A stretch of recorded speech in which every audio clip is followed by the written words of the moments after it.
radio for the masses. Headline edition, July 8, 1947. The Army Air Forces has announced that a flying disc has been found and is now in the possession of the Army. If the game is rigged, change the game.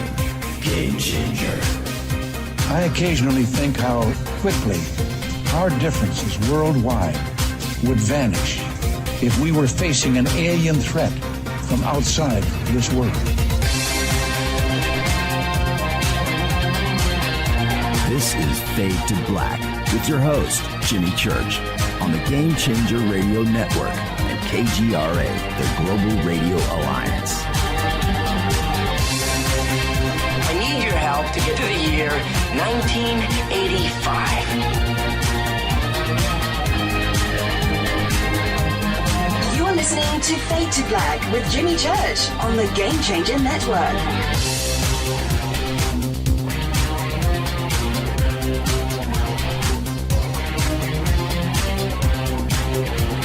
Good evening. Fade to Black. Bespoke radio for the masses. Yeah, man. How you doing? How you doing? Today's Wednesday, September 18th, 2019.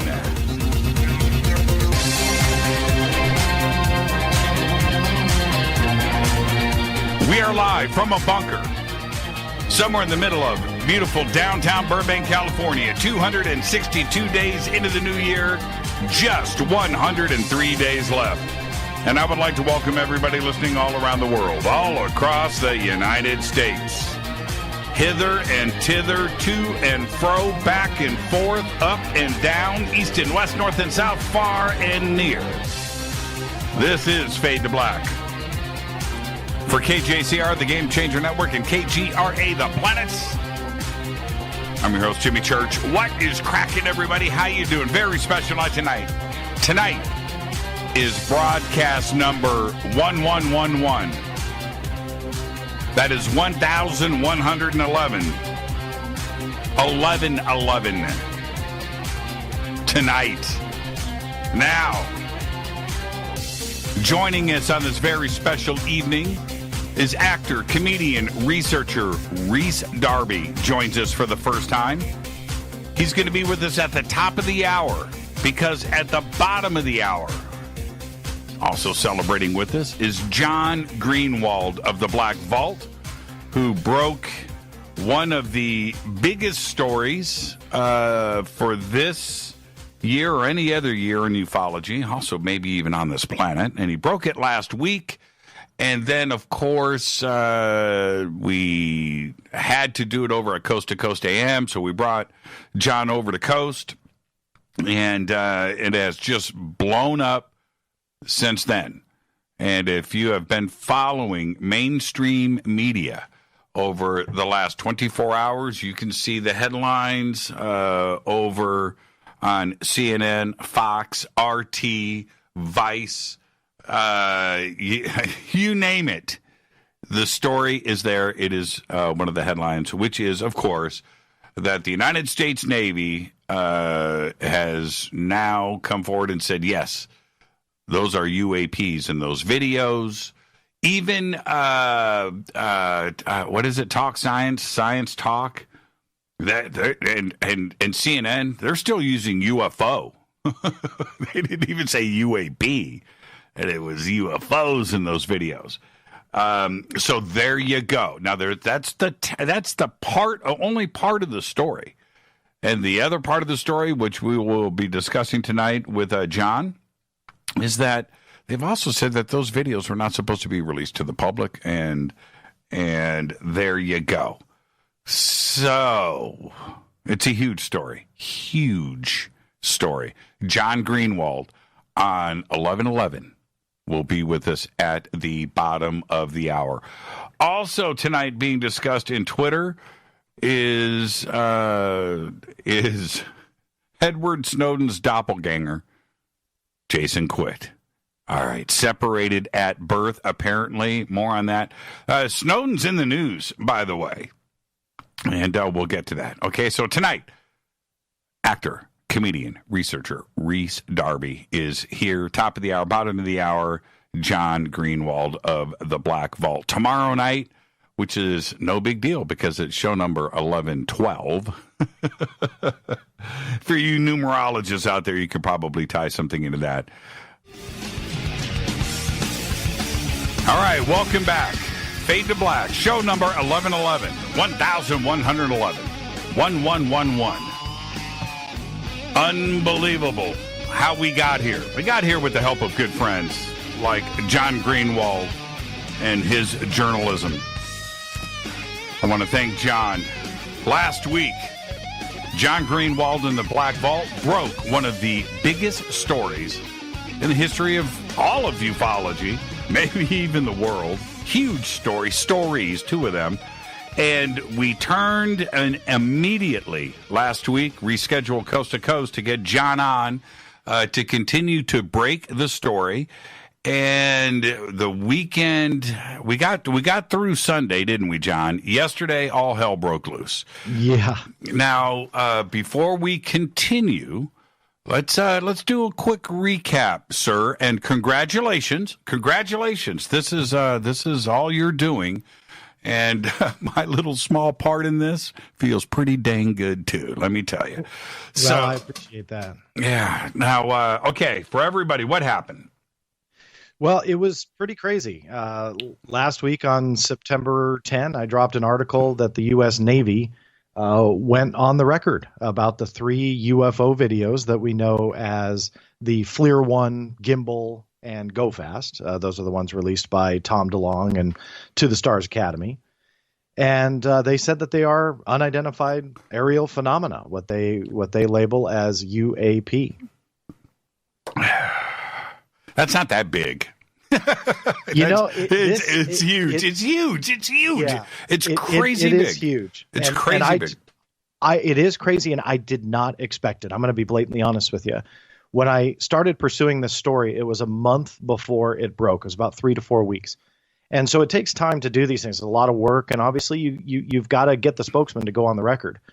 And when I started pursuing a few questions, I did not expect that. And not only did they go on the record and say, yes, these are verified, bona fide, what they call UAPs, or unidentified aerial phenomena, they said that they cannot identify them. And they said that outright. Their statement was, we believe these are unidentified, and essentially they have no idea what they are. The other part of the big part of the first story that I had broken last week really kind of put the nail in the coffin about the debate of whether or not these were ever supposed to be released to the public.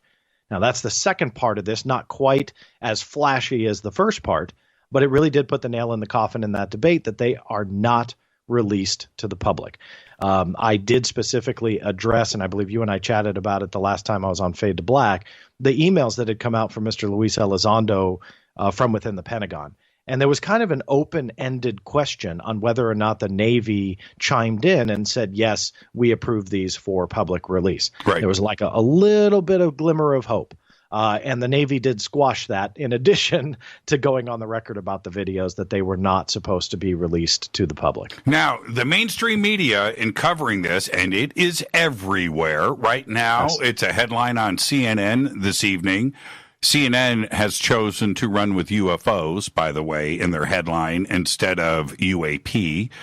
But others, and that goes for all the mainstream, RT and Fox, Vice, Motherboard. I'll let you add to the list if you want. But there's quite a few. I mean, you're doing a good job covering them. but they're all that. Well, I flick through the news because I do a news segment each night on the show. I'm always looking for headlines, and I've got this in my face on every single mainstream outlet. Now, that being said, some of the mainstream is running with the headline that they should be running with, which is the Navy says that these are unidentified objects, right? Yes. Half of them are ignoring the other part of the story, which is that these shouldn't have been released, that the Navy didn't authorize that. Live Science and I think Space, a couple of news outlets out there are covering that part of the story. They are giving you all of the full credit. That is amazing that they didn't ignore that part of it. But that part of it is there. Now, then Brian Bender today tweeted out or texted or posted, it was sent to me, and then I went to look to see if it was real, and it was, where he said, man, this is not news. Why is anybody caring about this? They admitted to this 2 years ago. And I'm like, why can't people give credit where credit is due? This is a great story. It's an amazing story. You broke it and leave it at that. Well, I'll be honest with you, Jimmy. I mean, I don't like to sling mud or anything, and that's not what I'm doing. But Brian Bender, I believe, is dismissing the story because I broke it. Right. And he has had and anybody who follows the Twitter exchanges can see this. He blocked me simply because I had forwarded it out an article of other Pentagon statements that were shedding a negative light on Luis Elizondo, namely the Pentagon statement that he had no responsibilities on the ATIP program. And in short, I mean, I wrote Mr. Bender directly and said, what did I do? And he specifically said that was the reason why he blocked me. There was no war or Twitter exchange or things that got heated. It was that he did not like that part of the narrative. And I think that what we're seeing now is I think a little bit of a stomping of the feet, that he just doesn't want to give credit that this is a big story. To his tweet, that is incorrect. The Navy has never gone on the record. There's never been any addressing of those 3 videos other than the Pentagon statements that said that they were not cleared for public release. Now, that didn't get a whole lot of traction, but it's an important part of the story that unfolded a couple months ago when I received that information from the Pentagon. So I don't know why he's saying that. Yeah, I mean, it was an unnecessary global media is right, wrong, apparently. Right. And I don't want this show to turn into a gossip show. No. No, I'm talking about me. I don't want me to turn into a gossip thing, but it does tick me off because I look at that and it was an unnecessary tweet. There was no reason to tweet that. If you don't have anything to say, then don't say anything. Right. It's very unprofessional. That being said, I know that I have been critical. I've been positive about TTSA. I've had Tom DeLong on this program and others. I've been positive about TTSA, but I've also been critical, and they've made some mistakes, and I've called them on that. I've wanted answers, which I haven't gotten. You have done the very same thing. And then this moment comes out where obviously this is a feather in TTSA's cap. Yeah. And it should be. It should be. I get that. But zero acknowledgement, right? How has their response been to the breaking of this story and the fact that you did it? Well, today that really was evident. To preface it really quick, when I broke the story last September 10, I had written them and made them aware of it on the 8th or 9th. It's not in front of me, but it was prior to me publishing it. Mm-hmm. And I reached out to them for comments saying, this is what I've got. This is something big. And I asked them to address the UAP part and obviously the not for public release part. That's part of the story, like it or not, that is the official stance of the U.S. Navy. They acknowledged having received questions, but then ignored me outright for a different story. This one, they ignored me outright. So I know they get my messages and they ignore it. Now, I bring that up simply because of what did TTSA post today? And it was this beautiful graphic of all the logos of all of the, well, not all of them, but many of the mastheads of those media outlets that covered it. And they were saying that TTSA had a great work and had a great day for their work and agenda and so on. But yeah, you're right. No credit to who broke the story. And I was very dismayed, not because I want a pat on the back. That's not what this is about. But more so, I think that in my opinion, they want to keep the line in the sand between people like me who are searching for the truth and then their side who only wants to give you the part of the truth that they want. Mm-hmm. And as much as that might sound a little bit harsh, I was really taken aback that they cannot give a nod to the source of this. And on the opposite end, for more than a year and a half on Fade to Black, I've done it with you on Coast to Coast. Just this last week, I've done it. Complimented TTSA where they deserve it. And I believe that they've done good things, that they deserve credit for certain things. I've never hidden from that fact.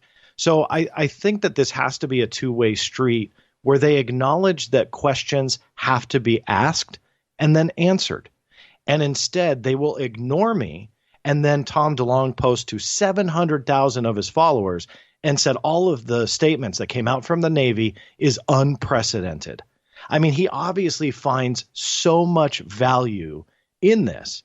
So credit aside, and that's fine. If he doesn't want to give the Black Vault credit that, I broke the story on the 10th, that's fine. But let's talk about the power of official statements, which he obviously now acknowledges. And let's talk about those statements that he has ignored that may shed a negative light.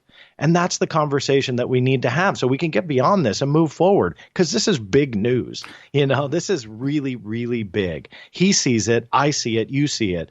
So we need to have a conversation, and as a UFO community, if he wants to call it that, as a collective conversation, we'll call it that, whatever he wants. But I think we have to start asking ourselves, why are they controlling what they want you to hear and then squashing the rest? Yeah, and I think that's something we need to deal with. And here is the elephant in the room, okay? And this is where I will call it. You can't have it both ways. In other words, you can't say that this part of what the Navy said is true. But this part about the videos not being officially released or authorized by the Navy for release, and that everything that Luis Elizondo has said is wrong, and the email, you don't believe that part of the Navy statement. Just believe this part of the Navy statement. And that, ignoring that, and the community, and including mainstream media, is not stupid. And they totally recognize that part of it. And so you just can't continue to pick and choose what you want the facts to be true, and the ones that are not true, and the ones that you're going to put a spin on. You can't have it both ways, can you? No, you can't. It's a selective belief system. I call it a selective belief system, that you only pick and choose what is going to help you, and you dismiss or squash the rest. And that's what's problematic in this debate. And I take a lot of pride in the information I bring forward on the Black Vault, simply because I don't hide anything. And I give you 100% of what I get. Now, of course, there's radio shows that I'll do, or live streams, or whatever. And of course, opinions will come along with that. But where I have an opinion, I state it as such. Other than that, I give you 100% of the evidence. I don't agree with the whole controlling the narrative, controlling the evidence, and spoon feeding the public what they should or shouldn't see, and you're making that call. I just don't believe in that. And today, this morning, when I saw those posts by TTSA and Tom DeLonge, it was fairly telling. I mean, it was kind of, it was kind of upsetting. I tried to reach out to them via Twitter, because obviously they won't do it on email, and tagged them. And I said, hey, you guys even have to like this. This is really good. And it was kind of an olive branch, so to speak, like, hey, look, let's work on this together. You guys may not like me, and that's fine. But as a whole, not just me personally, but as a whole, we need to start looking at this stuff and working together to take the next step. And yet they just kind of made it seem like this was a big day for them, and so on. And then that was dismaying. It really was, because I feel that they don't want to bridge the gap. John, let me interrupt you very rudely. Okay? No worries. The videos are cool. The videos have been out there for a long time. How they got released, but they're out there, and they created quite a stir. That is paling in comparison to what you did. What you did, TTSA had nothing to do with. You broke the story about the Navy admitting that those were unidentified aerial phenomena. That is a bigger story than the videos. It's a bigger story than the videos. TTSA didn't do squat. And for them to come out like that, and Tom knowing, and the rest of the team over at TTSA knows that they're taking a crack at you.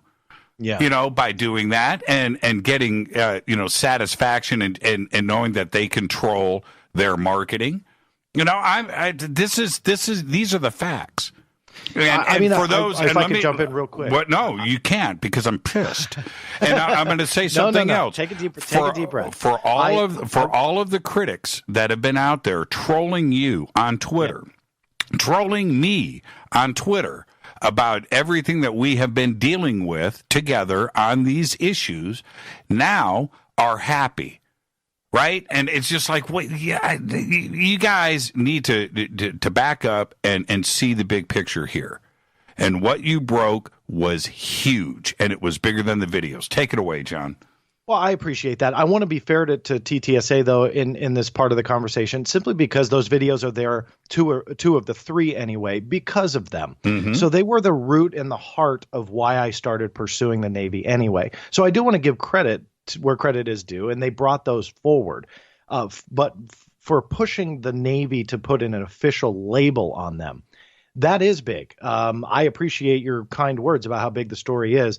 I'll let your audience, really decide how big it is. I personally feel it's big. I feel that it is a huge, huge shot in the arm for their credibility for this part of the story. Sure. But again, you have so much more that is not being addressed. And then that's where my criticism comes in, to where why wouldn't someone from TTSA say, look, we're not going to comment on that part of the Navy comment, but we want to throw in a quote here because, yes, it is unprecedented. That was Tom DeLonge's word in his post.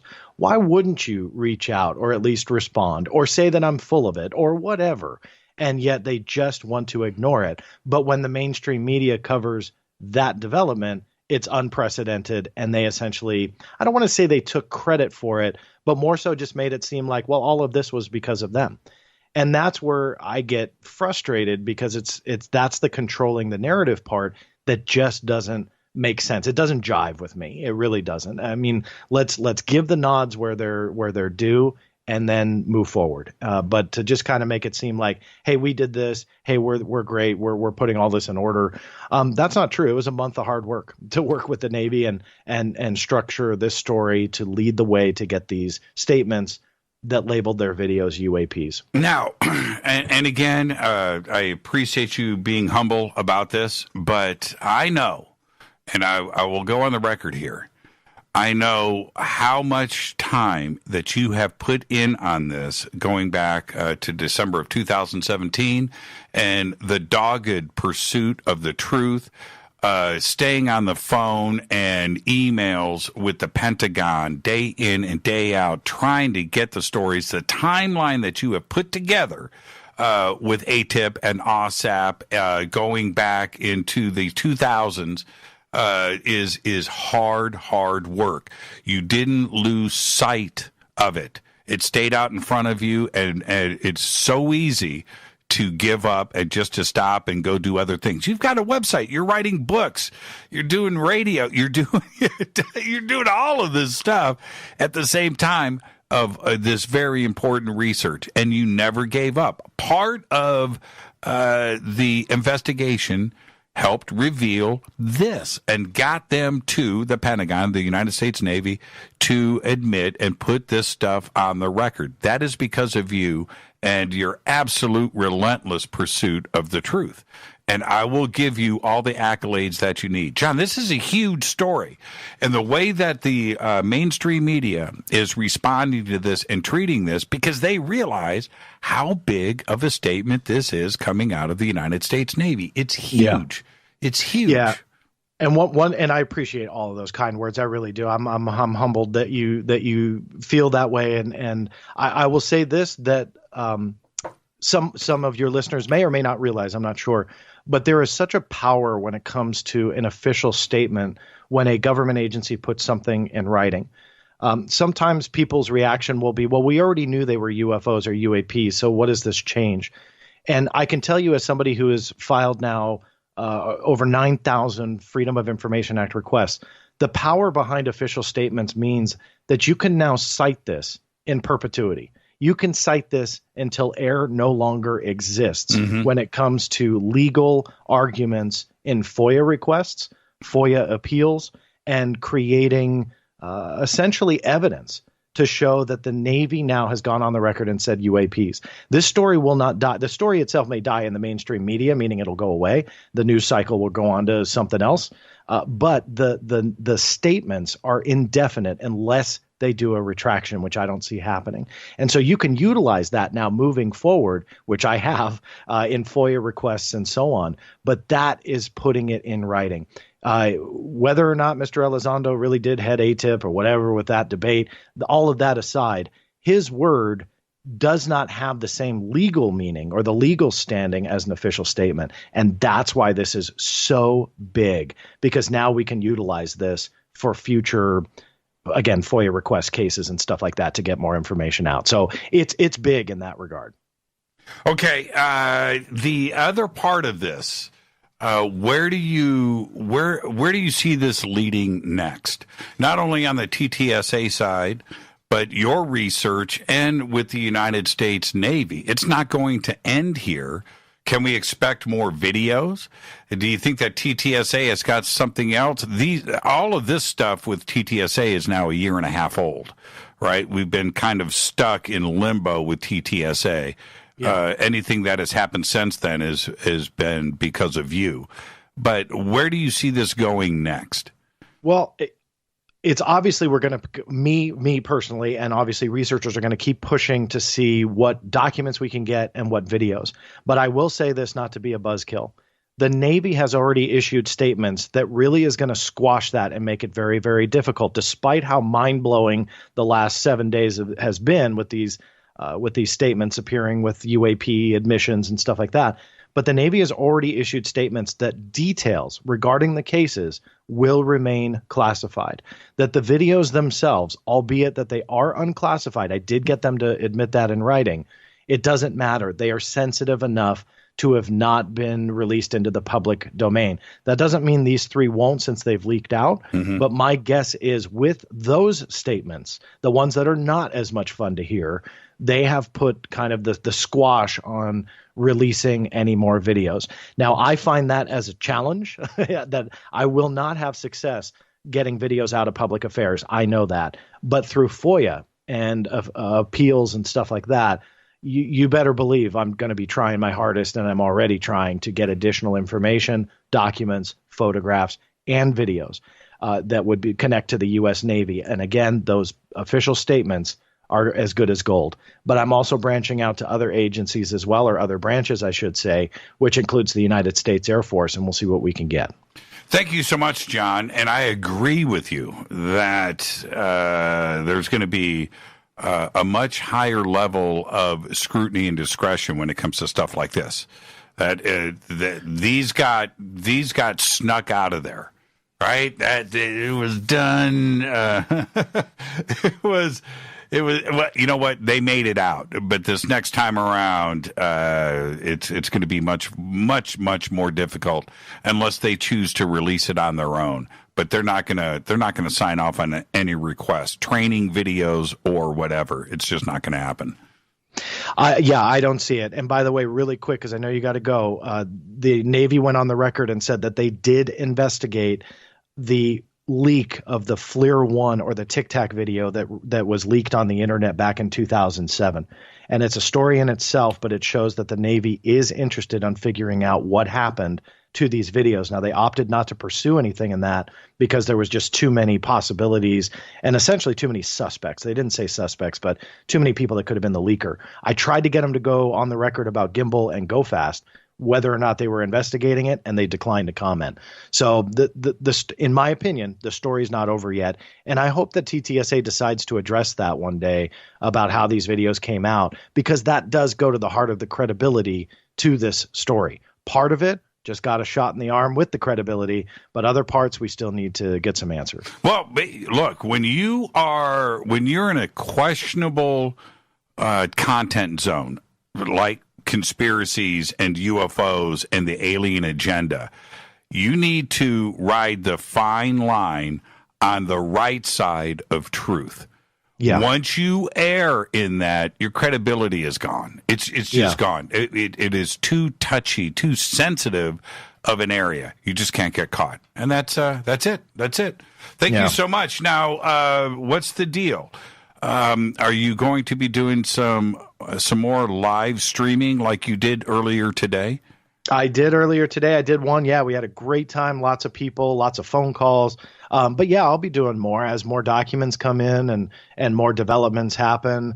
Live streaming has been a great way to kind of reach out and also help others kind of understand what's coming in. I don't have all the answers, and when I don't, I admit it. But it's a great tool to be able to help others understand everything and what's going on. So yeah, lots of live streams, podcasts, and hopefully documents and new statements, and then we'll get some new articles out there. Now, really quick, I've got 20 seconds. I want everybody to know where they can go and get all of this information. Of course, there is Twitter with BlackVault.com. You've got Black Vault and you over on Facebook. Are the live streams and all of your other media outreach, is it on the blackvault.com? That is the best way to keep in contact, the blackvault.com, and all the social network are linked from there. Everything that you will essentially need to keep in contact with the Black Vault, it is right there on the blackvault.com. Thank you so much, John. I see a Pulitzer, man, in your future. Have a great night. Thank you so much. Hey, you too. Anytime. John Greenewald, the Black Vault. Show number 1111. Doesn't get any better than that. Huge, huge story. All right. This is Fade to Black. I'm your host, Jimmy Church. I'm going to get out of here.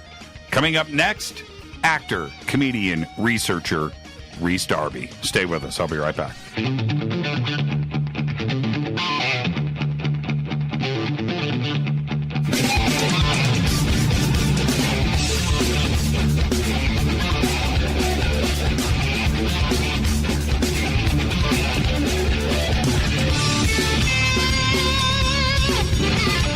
All right, welcome back. Fade to Black. I am your host, Jimmy Church. You can follow me on Twitter at JChurchRadio. Email is jimmy@jimmychurchradio.com. Very simple. Tonight, it's a very special broadcast. It is show number 1111. 1111. We didn't celebrate 1,000. No, we didn't do it. We chose to wait until tonight, 1111. And tonight we have Rhys Darby with us. Tomorrow night, Fader night, open lines all night long. So you can call in tomorrow night and say congratulations and all that stuff. We'll save that for tomorrow night. Tonight it's Rhys Darby, best known as Murray from HBO's Flight of the Conchords. Most recently, Rhys appeared in Jumanji, Welcome to the Jungle, alongside Dwayne Johnson, Kevin Hart, and Jack Black. He's currently working on a sequel to Jumanji alongside many of the original cast. Additionally, Rhys appeared in Jermaine Clement and Taika Waititi's What We Do in the Shadows, one of the funniest movies ever, by the way, and Hunt for the Wilder People. Rhys made his feature film debut in Yes Man with Jim Carrey, and opposite Philip Seymour Hoffman in Richard Curtis' Pirate Radio. On the TV side, Rhys stars in TBS Wrecked, currently shooting its third season. Rhys also occurs on Netflix, a series of unfortunate events, but he's also the host of the semi-regular podcast called The Cryptid Factor with David Ferrier and Leon Buttons Kirkbeck. It's about cryptozoology and other weird stuff, you know, like UFOs. And I would like to welcome to Fade to Black, for the first time, Rhys Darby. Rhys, good evening. Good evening. All right, hold on. Before we let go here, you get the first-time guest disclaimer, Rhys. So let's get that out of the way. You ready? Yeah, sure. It is this. It's you and I sitting on my couch having a conversation as friends. And where that conversation starts, it starts. Where it ends. But we're going to end as friends. There you go. Disclaimer done. You ready? Oh, I love it. Rhys, I have to start. I have to start with one of the most basic questions that we can. But being an actor, being a comedian, that's the side that the public knows. You taking the turn that you have with the Cryptid Factor and All Things Unexplained. Where have you always been into this? And this is just the opportunity to finally come out of the closet. Well, you know what? Yes, I have always been into it. Always had a fascination with the unknown, and I never really hid that from anybody. Anyone who knew me knew that I was a purveyor of the weird. 14 magazines, this type of thing. Right. So when I just pursued my career, predominantly comedy, because it was my obsession, still is. I love it. I do it naturally. I've been laughed at my entire life, Jimmy. Whether I like it or not, whether I've whether I've done it on purpose or just at school by saying something weird, people have laughed, and I haven't really necessarily used it as a coping mechanism for any reason, although I certainly can. I may have on occasion without thinking about it. I mean, I have a fast wit, my guns of wit, as I used to call them, when I pull them out and but it's actually more of a whip there. My whips of wit, maybe. Right. As you can see, my guns aren't working tonight. But yeah, so we're laughing. The audience is right there. But I get that part of it, and then there's the other side.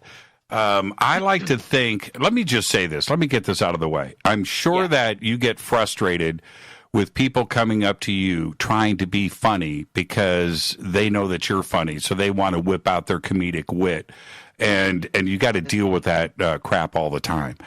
I like to think that I am funny, right? But in this zone, and I'm talking about the conspiracy, the UFO community, they take it very, very serious. And I have cracked jokes on stage. You have seen me. You've heard, and I try to lighten, this tense mood that everybody is under, right? And they have come up to me and said, dude, no jokes. That's not funny. This is a very serious subject. Boo-hoo to them. Right, exactly. Yeah. Now, have you heard any of this criticism?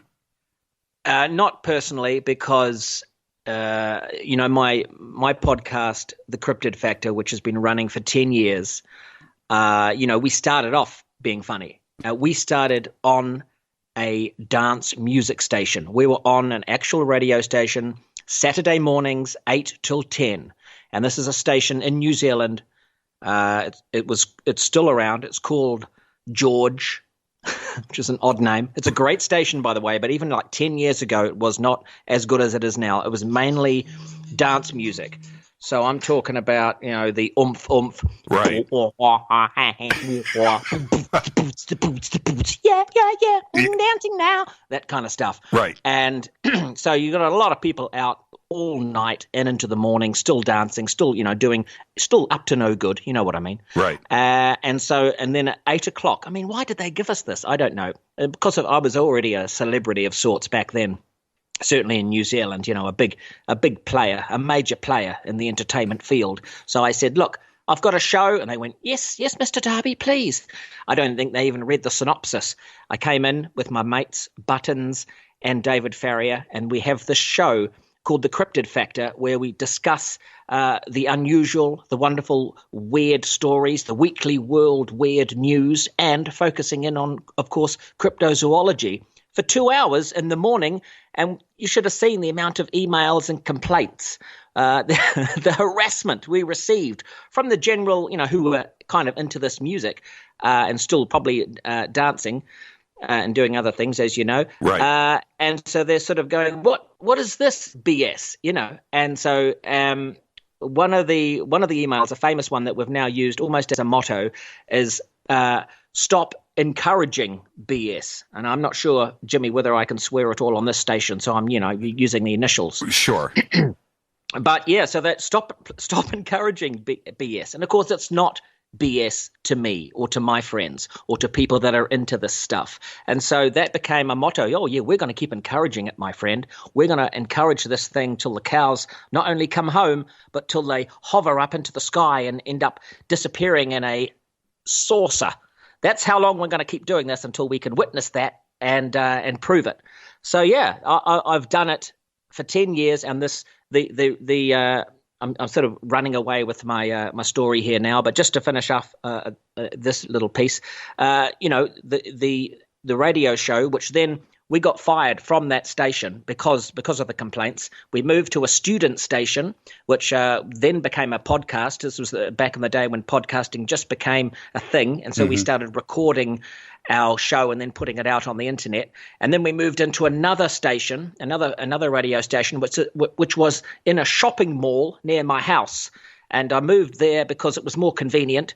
But we did have a lot of people walking through, on their way to the supermarket or to buy a pair of shoes. And we'd be in the middle of the mall discussing Bigfoot and the latest whereabouts of, Nessie and lizard men and things. And people would stop and go, "Excuse me, are you the information booth?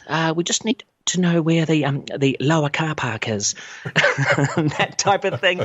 And it was just crazy. But you know what? It's being amongst the real world and getting this truth, this unknown but definitely real phenomena that people experience out into the public light. And it does help that I'm a comic, I'm an actor, but people know from the tone of the show that we are into it. We're hobbyists, enthusiasts, and then we talk to scientists and a lot of eyewitnesses about the sort of stuff we're dealing with. And initially we thought, have we got enough to fill 2 hours each week? And by hokey, as yes, you've got enough to fill in 2 hours every 2 hours with this type of fascination and this wonderment. We you're aware tonight is show number 1111 for us, and we broadcast 3 hours a night live. Then I'm hosting Coast to Coast over on the weekends. That's a 4-hour show, and every show is better than the last. It's more informed. There's always something huge to talk about. And it never ends. And now I actually want to back up for a second. Let's put the car in reverse. And I'm not trying to be funny. Let's literally put the car in reverse. Okay. I was, the audience knows you. And especially when you think of, what we do in the shadows, and you think of something like that in reference to you. And you're the funny guy. But your knowledge of these subjects is very deep. And you and I have had, some pretty lengthy conversations about this. And I was very, very impressed. Every zone that we went into, you're well researched. How do you? Oh, thank you. Well, how do you choose to do that? Are you? Well, like I said, it's a hobby, and it's like anything that you're into. If you're into go-karting or kites, you'll get into it. And for me, I've just always been into the weird, and I don't know why, but you ask anyone who really loves the weird, and there's something about them that is possibly weird, and that's why they kind of configure to it. And for me, I've always felt weird. I always felt out of place as a person, and so I've been drawn to it. And the more I get drawn into it, the more I'm fascinated with it. And I love the idea. I'm also into adventure and exploration. And I love the idea as humans that we haven't solved it all yet. And we don't know why we're here. And we need to find out. And we've only got 80 plus years, if you're lucky, to sort of get to a point where you might think you know it, and then you're gone. And do you come back? Where do you go? I mean, it's just a lot of people, the people who aren't into this, Jimmy, they blow my mind, because what are they doing? I mean, working 9 to 5 or whatever. I know they're working hard. They're supporting their families. They're living. But are they really using all of their brain power to sort of, I don't know, try and solve the riddle that we're living in? And that's something I'm trying to do. A sense of wonder is the other half of life. That's it. I can't imagine not pondering the significance of it all, right? Or exactly. Right? Or worse, just sort of palming it off, like laughing at it and going, "Oh, that's just rubbish," or "Who cares?" But okay. I just rudely interrupted you, but I want to get to actually a couple of easy, specific things. Have you seen something crypto? Well, that's a difficult one. I'd love to say yes. and it pains me because I've been out on various expeditions, not as many as I would like, but certainly ones that I've been able to afford to put as part of a Cryptid Factor pilot, or it's a paid thing with a production company, or I've been sent out. For example, what I'm trying to say is, as a hobby guy on my own, if I wasn't married with 2 kids in their formative years, I'd be out on in my Jeep on a regular basis doing this. But unfortunately, life gets ahead of you and takes over, and you've got to do what you got to do. So therefore, I try and squeeze in. I mean, that was the whole point of getting the Cryptid Factor, was that I had an excuse to meet up once a week with my like-minded friends and try and tackle this huge subject matter. And then we were lucky enough to actually chuck some cash in a bowl and being able to go off and look for things. And now by way of like making something with cameras, I'm talking, in the hope of recording something. Long story short, the last time we went out and we were looking for thunderbirds, and my wife saw a cryptid. So, and she is she's your classic non-believer putting up with the husband scenario. Why is it it's always them? Right, right. She saw an alien big cat, okay, an ABC, like a big Black Panther, completely out of, and so did a friend, and they just almost didn't even think anything of it. They went, "Oh, that's a big cat. That's weird. Why is that?" And then I talked to her later, and then she went, and the weird part was after she saw it, her and her friend almost forgot about it. That's how nonchalant some people are in terms of the fact that if you and I saw something, anything of real stature, we would, our eyeballs would be like solid for a day, and we would talk to everyone. But the fact that she went, "Oh, I almost forgot about that. Yeah, I saw I think it was a big Black Panther," which we were in Arizona, I think at the time.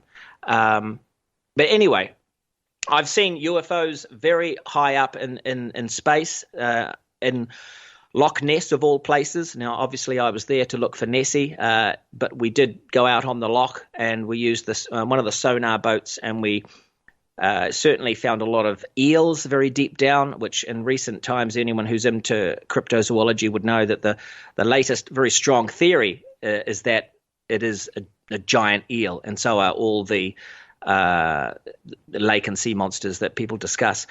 So I thought to myself, oh yeah, there's something there. And I thought it may have been a giant eel at that point. But yeah, so that's my UFOs, and I've seen them, on UFO conferences where you've been there using the night vision goggles. Mm-hmm. So that's the only, and that is a legit thing that you can, and you can see those quite often, but I haven't seen anything close to the Earth. And then the only other things I've seen are, unfortunately, and I'm going to say that, people love ghosts. I'm not a big fan, but yeah, I've seen and felt the presence of 2 ghost situations. I actually I talk UFOs and Bigfoot and Nessie so much on this show. I don't cover ghosts as much. I'm very interested. What did you see? Okay, well, and I think it's great that you don't cover ghosts as much, because there's almost too much coverage on the ghost situation. Always has been, I thought. Now, it's not to say, I know there's some ghosties out there that love them. For me, never been a big fan, maybe because there's a bit of fear in it for me. I'm like I'm right with you. I'm right supernatural. With you. Yep, I'm right with you. I'm right with you. You know what I mean? With you. There's a bit of like, okay, I can handle like a Sasquatch. I can see a giant sea serpent and go, okay, that's a tangible thing that shouldn't be there. And the other thing with cryptozoology is out of place animals, whereby you're seeing, like this is the alien big cat example, where you're seeing big cats in built up areas or places where they shouldn't be. Another one is in New Zealand. We have moose apparently down in the South Island, which has been one of our cryptozoology creatures. There's no reason we should have moose there.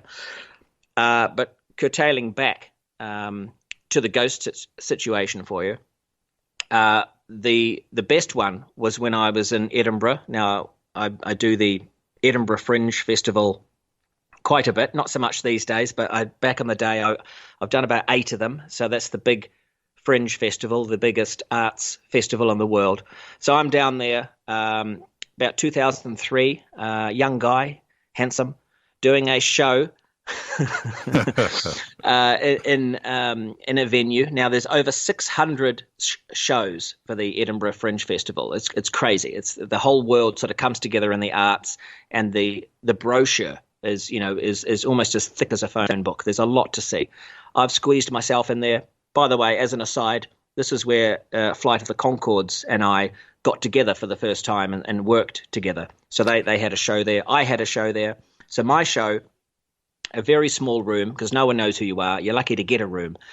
I was in a room called Cave 3. Now, there was 3 caves. It sounds weird, but that's what they called them. And they're sort of they're in a part of Edinburgh. If you haven't been to Edinburgh, I highly recommend you go to this wonderful Scottish city.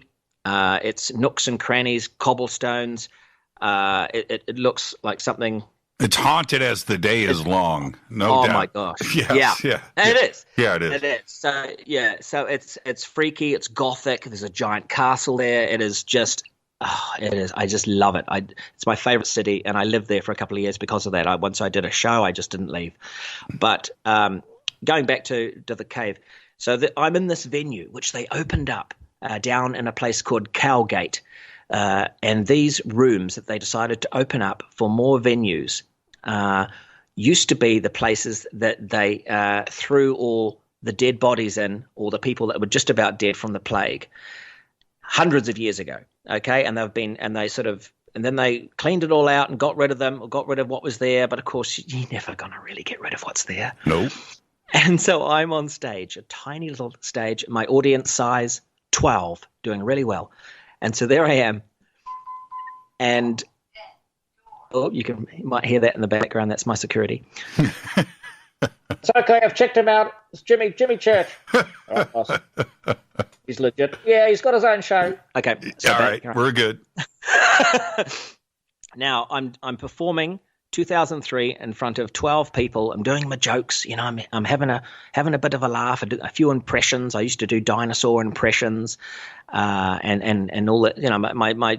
My humor is quite childlike, with an element of adult humor. I do sound effects. I do characterizations. It's hard to sort of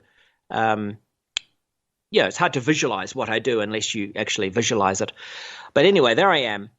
And suddenly, halfway through the show, and this is like you've got an hour slot, halfway through, I get this weird coldness go right up my back spine. It goes from the base, my bum, right all the way up, and gives me this really weird cold feeling in my body, and then darts from my head. This light darts from my head right across in front of me, about 6 meters off to the right, and goes straight to a light, one of the lights that's lighting me up. And I just froze, because I had this weird feeling that there's some weird energy had just passed through me, and I physically saw it shoot off to the light. And I said to the audience, "Did you guys see that?" Now, the weird thing is they didn't see it. They didn't see this thing that I saw. Oh, that's so messed up. It is. But you know what? I was so shocked that I couldn't go on, Jimmy. I had to, at that point, the hairs on the back of my neck, and then they're standing up now thinking about it.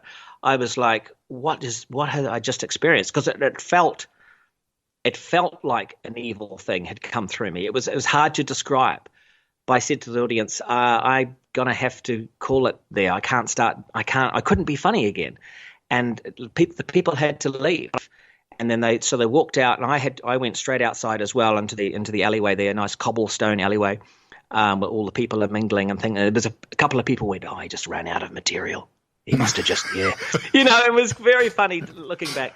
But I didn't. I was just absolutely freaked. I couldn't go on. And the next day, I got a priest to come in, and he blessed the place with holy water, and it was the weirdest thing, because I had to go with him. And so he did the cross and then flicked all this water around my venue and did a little prayer and stuff. And then I ended up going back on stage. Like, I took a day off, and then went back on. And this also went into the local news. And there was one other act that had a similar experience and shut their show down for the rest of the run. Like they went home.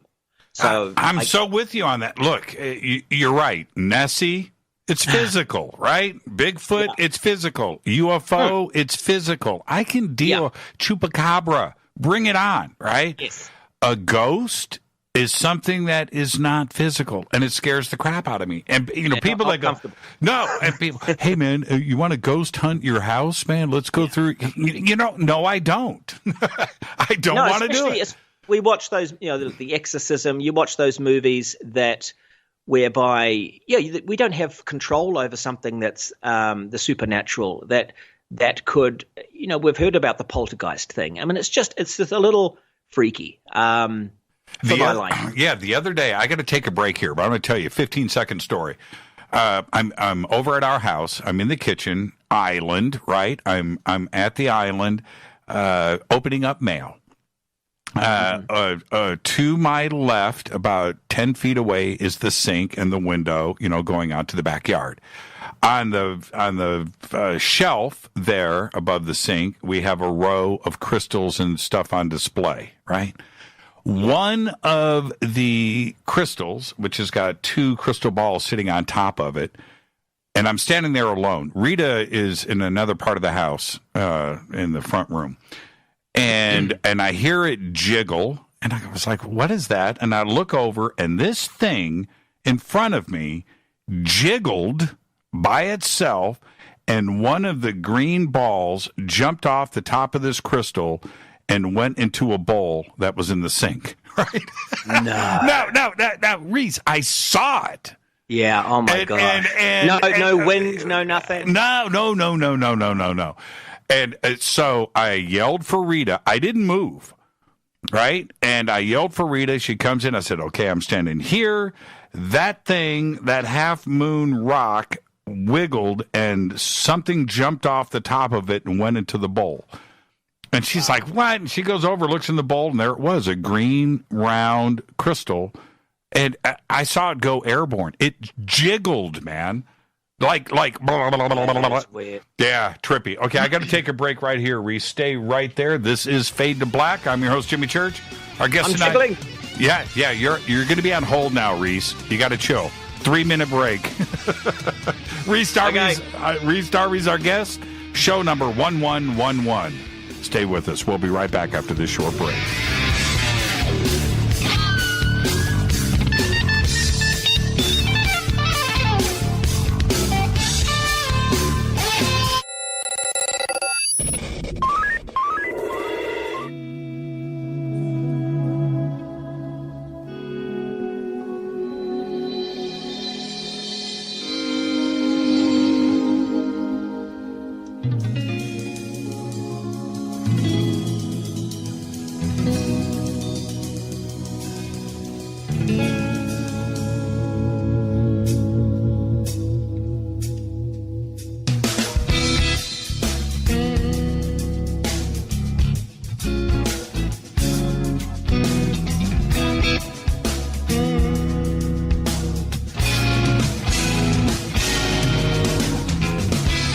Welcome back, Fade to Black. I am your host, Jimmy Church.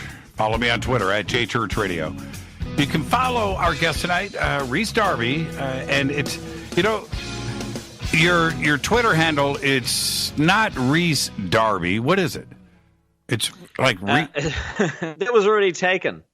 Someone took that, so I had to go with Rhys Darby. Rhys Darby, that's it. Yeah, IE in the middle there, yeah. But you got that blue verified check mark. So that you got that going for you. The other Rhys is an imposter. Let me ask you that. I want to get back to all things cryptid and conspiracy, but I want to ask you this. I need a manager. Would Murray would Murray worked really hard? Would he be a good manager for me? I think so. I think he's good with schedules. Always has an agenda, and.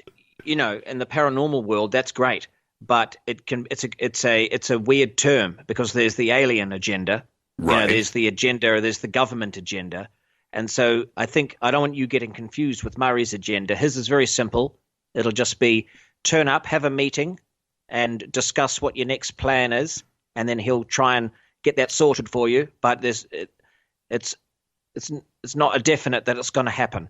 How much of you? How much of you is in Murray? Was that something where, as in all of your characters, right? Is it just a piece of Rhys? Is it easy? Absolutely. Look, in general, with character comedy, the best characters that you've seen on TV and in film, there's a heavy piece of that person in there. Because as a character actor myself, we can switch up, and we have a real large range of emotions and where we can go with certain things. But there has to be a believability there. And so the vulnerability of Murray, the optimism, the naivety, right? Okay, but the healthy, glass half full aspect to the character, even though he is essentially a loser of sorts, as you can tell. Mm-hmm. Life has given him, a pretty average hand, but he is happy. Why? Because he's hanging out with these cool guys. I mean, for him, they're cool. They're not really that cool. They look cool. They've got the jackets, but they've got nothing going on. And the best thing about this show was that it's the blind leading the blind. So if these guys did have any more, the characters of Jermaine and Brett, if they really had a little bit more intelligence, of course they wouldn't have Murray as their manager. But the one over he has on them is he's got their passports, So and it's very Kiwi, because we're sort of jack of all trades as well in New Zealand. So we don't have, like in the States, where there's millions and millions of people. We only have I think it's nearly 5, but definitely 4 million. But when I was much younger, growing up, it was 3 million for a long time. That was our population, and so we had to do more than one thing. So we would be able to, like most people in New Zealand can change a tire. If their car breaks down, that we could probably all do that. We could milk a cow if we had to. We could certainly fix a VCR or paint a fence.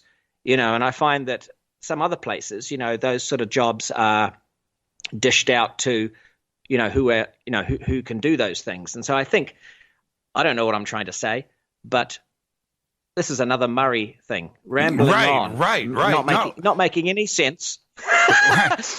So what you're saying is essentially that you are able to be yourself and get paid for it. You would be doing it anyway. Right? Yeah. Right? Essentially. Is that what I'm saying? Yes. Also, another thing is never agreeing, having sort of authority, but not having an authoritative manner, but not either knowing what he's talking about or really even agreeing with himself upon things. So if you notice, Murray used to say things, but with a question mark. So I think we need to go there, don't we? Right. Example. And so the others would go, oh, okay, yeah. Good. All right. Well, I'll see you there. And so it's like, yeah. So there's another thing, a New Zealand trait is never to have too much confidence. That's a thing we suffer from. And ironically, of course, I mean, I as a person do.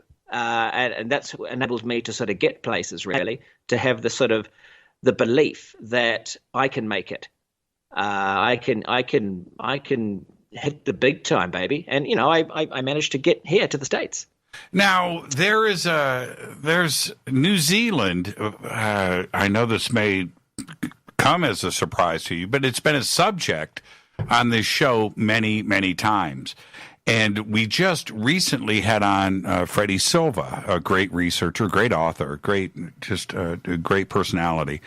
And he just got back from New Zealand. His new book is centered on the South Pacific, from Chile all the way to New Zealand and all of the islands in between.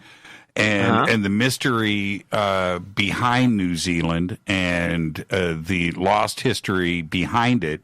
Are New Zealanders aware of its unbelievable history? Is it something that is taught and is talked about? Well, it depends what you're sort of focusing on there. I mean, are you talking pre-Maori? Yes. Pre the indigenous people? That's so what you're I'm talking talking about before mankind got there? See, it is a huge subject.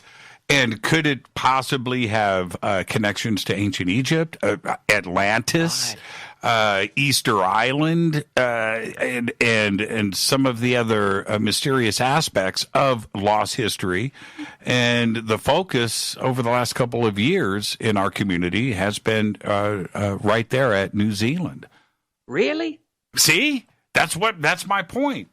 Well, this is interesting. I mean, I know this is news to me. I know that Australia is certainly linked to those things you're talking of with their indigenous people, and there is I've read of the connections, the possible connections with ancient Egypt and things like that. Now, but New Zealand for me is, I mean, it's a separate continent. You know, the continent of Zealandia, which came up recently, the mysterious eighth continent that we sit on, which is submerged, 85% or something submerged, and then at the top of it is just our two islands, and our little bit island at the bottom. For those of you that don't know, we've got North, South, and the third one's called Stewart. But it's true.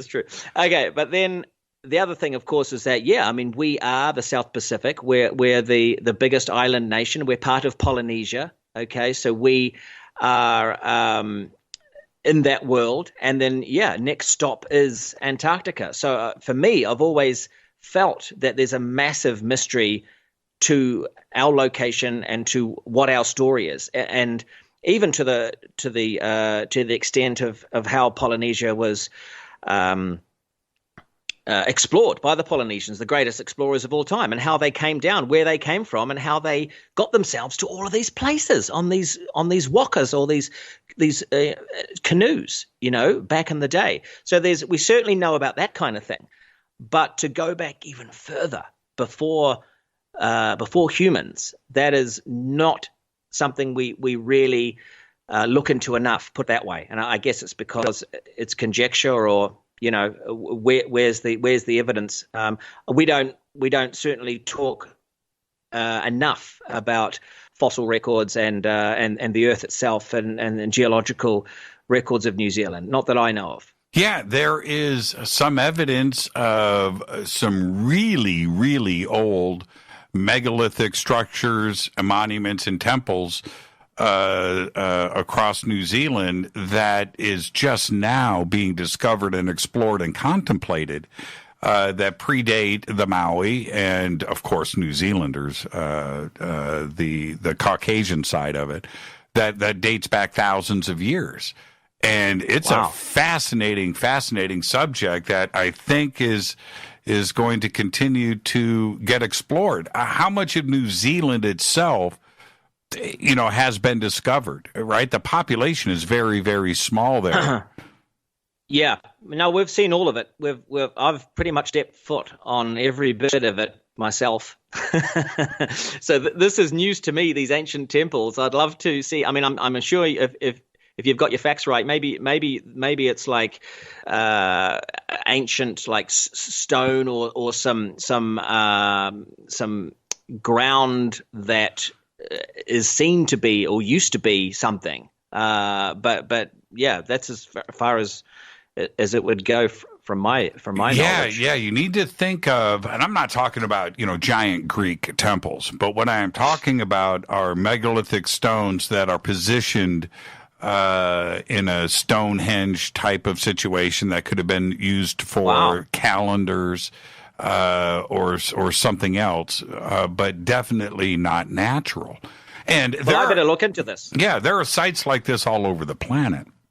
And yeah, I know that. I just didn't know anything from New Zealand or Aotearoa as we know it as well, our country. And yeah, predating the Maori civilization when they first got there. I mean, that's extraordinary. So I would love to look into this. Yeah, and the Maori are, this is recent history too. If we're to believe the textbooks. It's not like this is, BC and, 5,000 years ago. This is all recent history. Yeah, absolutely. It is. Yeah. Now, what about when we start to look at things like ancient Egypt and its influence into the South Pacific and Australia and New Zealand and the possibilities of this, and certainly Easter Island comes into play. Easter Island has to come into play, even though it's halfway between New Zealand and Chile. It's the only thing that is there in between you and South America. What do you make of that? Do you think that Egypt could have been a transoceanic culture that could have had influences all the way around, whether they went from to the east from Africa over into Australia, or came from, around from the other direction? What do you make of that? Look, I'm into the ancient astronaut theory myself, and so if we're going to discuss this, my only take on this would be that it was extraterrestrial situation. So I believe, and it's because as you mention it now, and we're talking about seafaring and stuff like that, I just don't know. We're going back so far that I just don't think that is a possibility. Not over the great seas of this planet, right. On rudimentary craft that they would have put together. So I believe if there was an extraterrestrial alien presence that basically constructed or helped construct monuments and languages and things in ancient Egypt, they would have done the same thing in other parts of the world, and that's why these temples, these pyramids and things match up. That makes total sense to me. What doesn't make sense is where the amnesia comes from, where we forgot about it, or where they've told us to shush it up, or where there's been a cataclysm and all the history has been wiped out, apart from those few monuments that that still tell pieces of the story, that the sky gods did come down, create us, or turn us into the slaves that they wanted, and then, for want of a better word, buggered off. And then we're left with what we have. It makes more sense. And I've been, reading about, obviously, the Great Pyramids and the Sphinx, which is so old, even before the pyramids. And why is it there? And it's just that kind of stuff obviously blows my mind. It's all part of the subject matter. But then, and I recently was in Cancun and saw Chichen Itza, the Mayan temple, the Great Pyramid, and that kind of stuff. And so, which is, just on my list of all the things I want to see in this lifetime. And it really starts to connect. And you think, how are these civilizations on all these different parts of the world have a linking kind of embodiment of what they believe is their sky gods and their astrological obsession. All of it, all the ancient history, all those civilizations from thousands and thousands of years ago, all point to the stars, all point to the sky, and create these calendars and create these textures, texts, and dialogues that are all about not only the happenings in space, but battles in our own atmosphere, in the sky. That, I think, is the key to where we all came from. Yeah, it's not imagination. It's not science fiction storytelling. It just can't be. And it's not humans. It's not humans seafaring. They have to have this knowledge from a higher source, which I believe has given them the knowledge as part of their seeding, as part of their growth into doing what they want to get out of us. And then they've done that in the various parts of the planet, and that's where the linkage is. It's from them. It's from their ships. It's got to be. Yeah, that's my take on it. And you're right.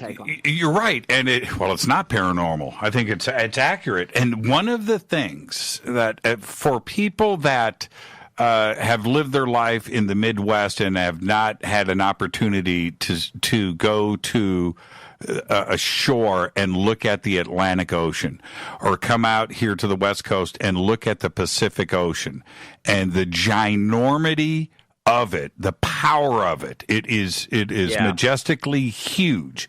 And to suggest that canoes were going across that for thousands of miles, right, that's where I have to just stop and call BS.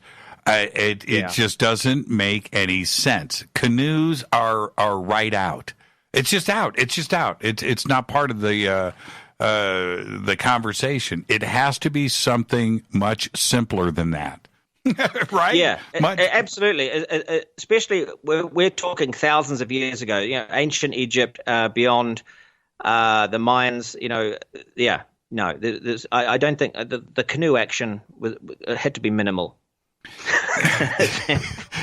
Now, I want to stay on the ancient astronaut part of this, not specifically ancient astronauts, but you bring up a really, really good point that no matter what the culture is, Rhys, no matter what the culture, their reference to their knowledge came from up there, right? It came from up there. That is not imagination. And the other part of this is, for me, is that these cultures suddenly appeared upright, right? They had geometry, mathematics, astronomy, governments, religion, streets, roads, music, books, right? They had everything suddenly, right? It wasn't an evolutionary step. It was a dramatic, upright, functioning civilization, and it happened all around the planet. How do we explain that?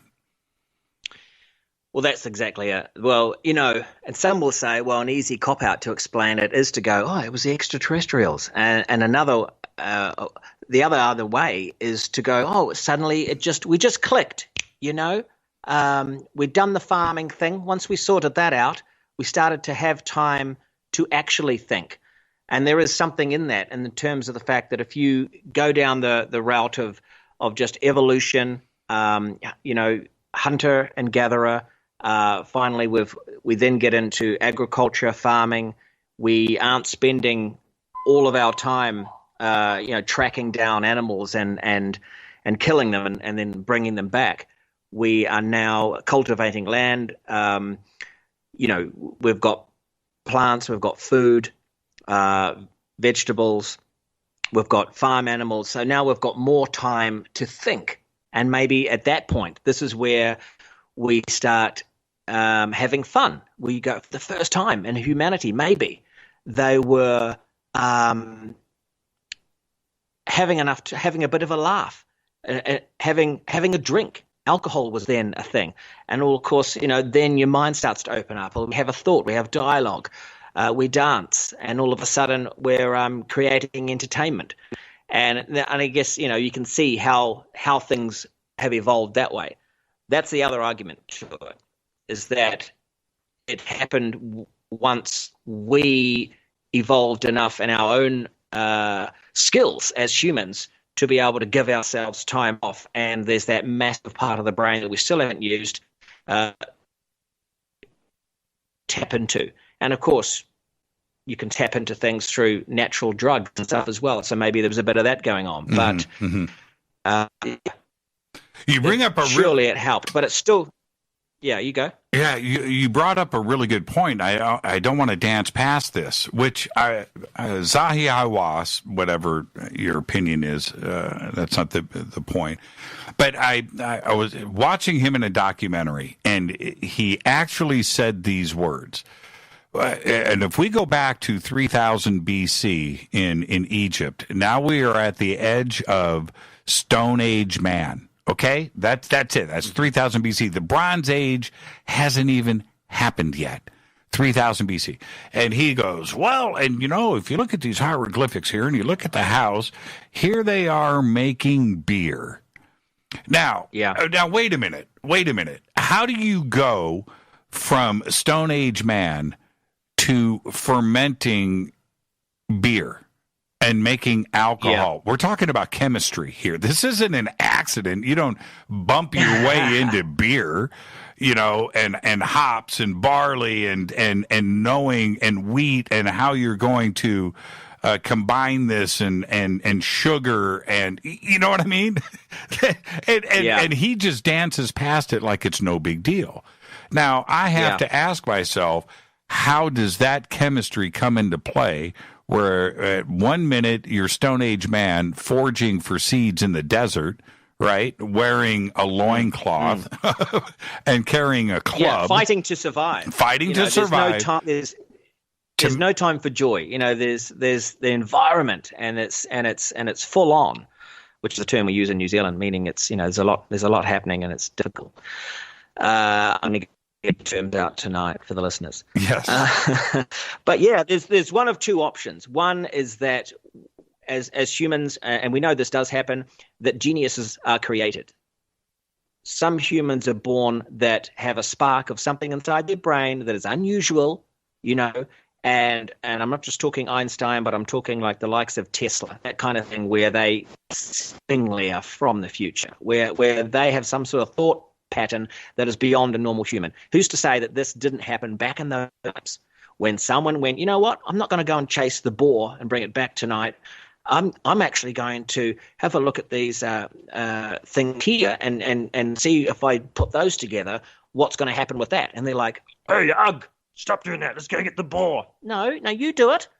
I'm going to stay in the cave and just figure out something here that's a bit different. Oh, you're weird. And look, that's where weirdness came from those early thinkers. I often think about the cave paintings, and I think, back in those times, everyone was out, particularly the men, I imagine, who were out there, hunting and bringing the stuff back to their families. Every day. But there's got to be some that were in the cave going, no, I'm going to stay here, Brian. I'm going to do a painting. What? I'm going to do a little painting of you guys out there doing your thing. Okay, Brian, you're weirdo. So there's that element to it for sure. But the other side of it is, and this is the argument we're going to have until, the cows hover up, and that is, did they receive help? And this is the argument. And I think there's a clear point to the fact that that's certainly a possibility, because we know now as a fact that UFOs are real. It's a fact. So what are they? You know what I mean? Right. We didn't know that like 10 years ago. I mean, 5 years ago. But now the print media, going into this kind of thing, with the New York Times, all it's they're real. So then, what are they? Are they just like they try to recategorize them? Unidentified aerial phenomena. Mm-hmm. Let's get the word object out of there. Let's not a metallic object. It's a phenomena. It's like a weather thing. It's a light. It's a natural weird thing, guys. Calm down. Whatever. We know these things are physical. They go at amazing speeds, do things that, we can't, beyond our physics. And so they come from other dimensions. They certainly can just appear. And then, the same can be said for cryptozoology. If there's any fans of cryptids out there, there's one of the arguments is that they come from another realm as well. They can appear and disappear. And then, of course, you can link the two. But I'm rambling now into another part. But what I'm trying to say is, let's actually. I got to jump to other option. I got to jump to a network break. So let's get that in. This is Fade to Black. I am your host, Jimmy Church. Our guest tonight, Rhys Darby. Don't worry, everybody. We're going to continue where we're leaving off right now. This is Fade to Black. I'm your host, Jimmy Church. Stay with us. We'll be right back after this short break.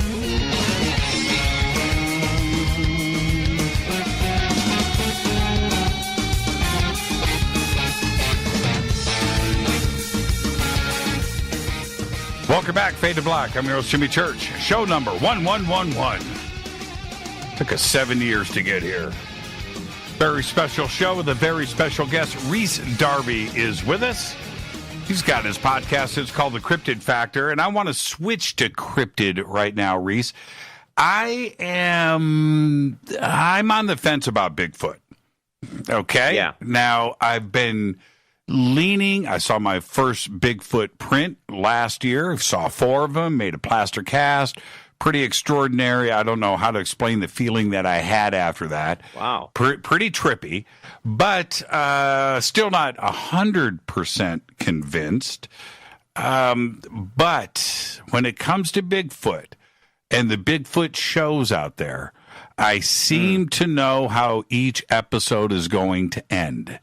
Right, and that's kind of where I'm at. Disappointingly, right? Well, but yet I've seen the footprints. Right, I can't explain that. Yeah, it's for me. It's pushing me in the right direction. I'm not quite there. For you, what is your stance? And if you were going to, throw evidence out there to somebody like me, what would you do? Well, that's a good one. I support it. I'm into it because I'm into cryptozoology and I want to believe. And that's an old adage, but there has been so many eyewitnesses. I mean, they made that show, Finding Bigfoot, ironically, and, they never found him. But, and by the way, statistically, there's hundreds, if not, there's thousands of them for them to survive.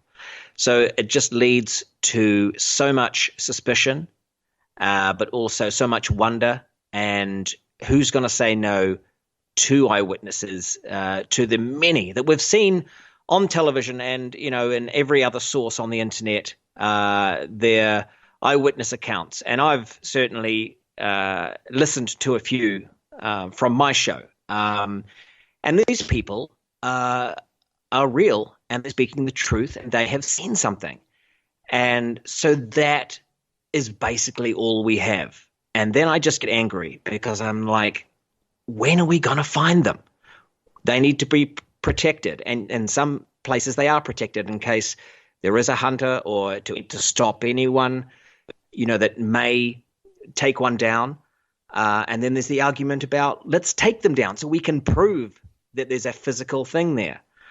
And this has just gone on and on for decades. And in my mind, the only way for us now to really solve this is to really get strategic, to use the best of our human skills. And I'm talking special forces, good. I'm talking,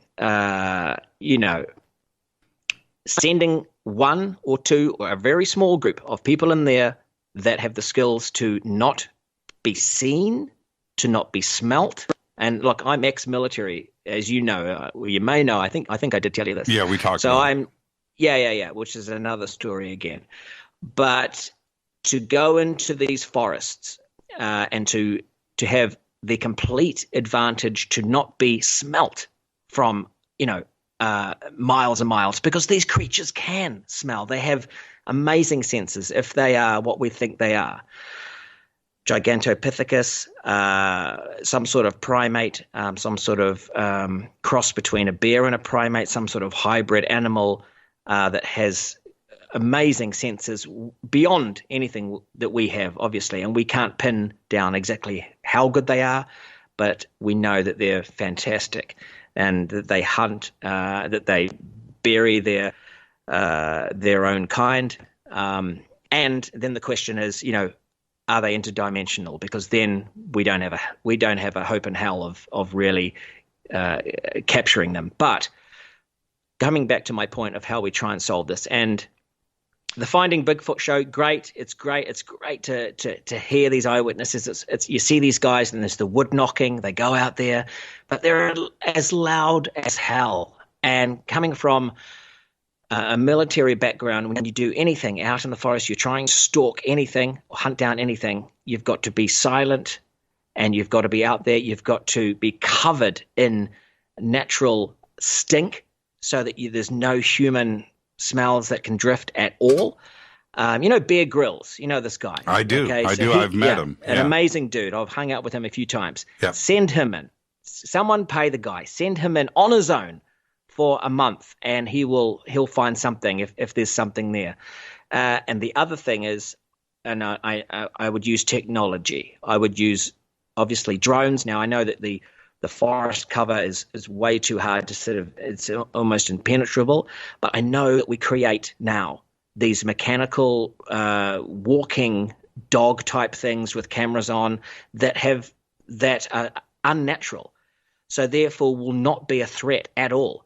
Now, the other thing is, though, we have set up camera traps, we've set up yada, yada, yada, and there's expeditions going all the time. And still, the only thing we seem to be getting are footprints and audio recordings, of which are dubious at best at some of these, And I've ordered the audio CDs of these, Bigfoot recordings, and they're wonderful. And you think, oh man, are these real? And, you've only got the words of the people that create them to say, yes, they are. We put a tape recorder up. We didn't get a picture. We got something weird, or there's a little bit of a picture there. Right. And it's just so frustrating, isn't it, Jimmy? It is. And see, this is where I'm just like a living paradox. I'm a hypocrite of myself. Yeah. Because the Patterson film, if ufology had something like the Patterson film in our back pocket, it's case closed, right? It would be case closed. So I recognize, I look at that Patterson film, that's and totally it's real, right? I don't have another way to approach it. But on the other side, all we've got is footprints. I'll tell you, you're talking about eyewitnesses. Peter O'Toole's son, his name is Lorcan O'Toole. I don't know if you've met Lorcan, but he's amazing, and you should have him on your podcast. He's fantastic. I can hook you up. But anyway, so Lorcan is with us. We're up in Washington, and we come back to the site. We're up at ECETI. And we arrive in the morning. It's like 8 o'clock in the morning, and Lorcan's waiting for us to arrive, Rita and I. Dude, I saw Bigfoot last night. I said, what? This is Peter O'Toole's son. By the way, dead ringer for his dad. It's wow, fantastic. Awesome. The voice, the face, and all that. Anyway, so he's telling us. He said, man, I got it. I'm walking last night at 3 o'clock in the morning. We get this whoa, whoa, whoa. I stop, and we hear it again, whoa, whoa, whoa, and I look, and out from in front of the van, and which is next to us, we had just parked, he said, out from in front of that van steps Bigfoot. He's 10 foot tall, looks down at us. I'm like, what? Yeah, man, wow. And then he just ran away. Now, What do you do with that, right? You can't... Do you call somebody? It's so weird. Yeah. What do you do with that? And you know what? It's well, I'll tell you what you do with the first thing I always would question is, but if it runs away, you run up, right? Because you've got to because. But I think it's all very well us saying that, and then time and time again, I've spoken to these people, and you go, so where was the photo? Were they just in that shock, Rhys? And I remember that shock because it's that shock I told you about with the ghost earlier tonight. You are just frozen because you can't fathom the unbelievable, the unknown, and when it finally strikes you. So when these people that are seeing very briefly a Sasquatch, they're not grabbing their camera. They are just mouth open, going, what? It's almost like when you see a car crash or you come across something that is out of the ordinary for your ordinary day. What you're focusing on, suddenly something hits you out of the blue that is just like weird, and it stops you. And then it's not like these Sasquatches are then like giving you a good 2 to 3 minutes for you to sort of come round and then eventually grab your camera. They go. Like they are, I've been seen, goodbye. I wish they did say goodbye, that would be handy. But they just go, and then we're at a loss. But this story you've just said, I'm back in the game. I'm like, they're real. So how do we get the advantage over them? That is the key. And that's why I'm saying special forces. That's why I'm saying Navy SEAL, whatever you want to call it, SAS, the British one. Get these guys in and sitting in there in these zones for weeks, hardly moving, like, fully trained Marine snipers, that kind of thing. These guys just are trained to not move or to, and that, I think that's the only key. I'm whispering now because I'm worried the Bigfoots are listening. But again, until that is done, man. It's another excellent point in that there could be, maybe, an interdimensional aspect to this. Yes. And if there is, you had just stated, and I want to get back into that, the UAPs and the United States Navy's position now, very publicly. We just had John Greenewald on the show earlier tonight, who broke the story last week, and it's a huge story. But if the interdimensional aspect of our world, like with UFOs, and with Bigfoot, and with ghosts, if one of these dominoes falls, right, then we're there. Do these answers all tie together? I think they do, and I think it is going to have the domino effect. And I wonder whether, that is what's keeping us from knowing it all, is because once one door opens, all the doors are going to be opened. And I've spoken to people that think they can astral travel, and which is a real thing, and they can see things, and they've met creatures in the astral plane, in their super consciousness outside of their bodies. And is that not another dimension, or is that between dimensions?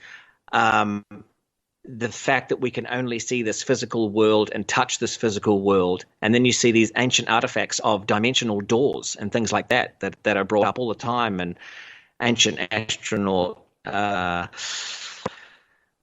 information, and I'm kind of like, we've been exploring this option and this idea of the other worlds for centuries, and that's where fairies come from. That's where the other comes from, and that's where cryptozoology has its kind of heart, because I believe these creatures do come from another realm and can come into our world and can disappear and know the key, know how to get back, and that's why we can never catch up with them.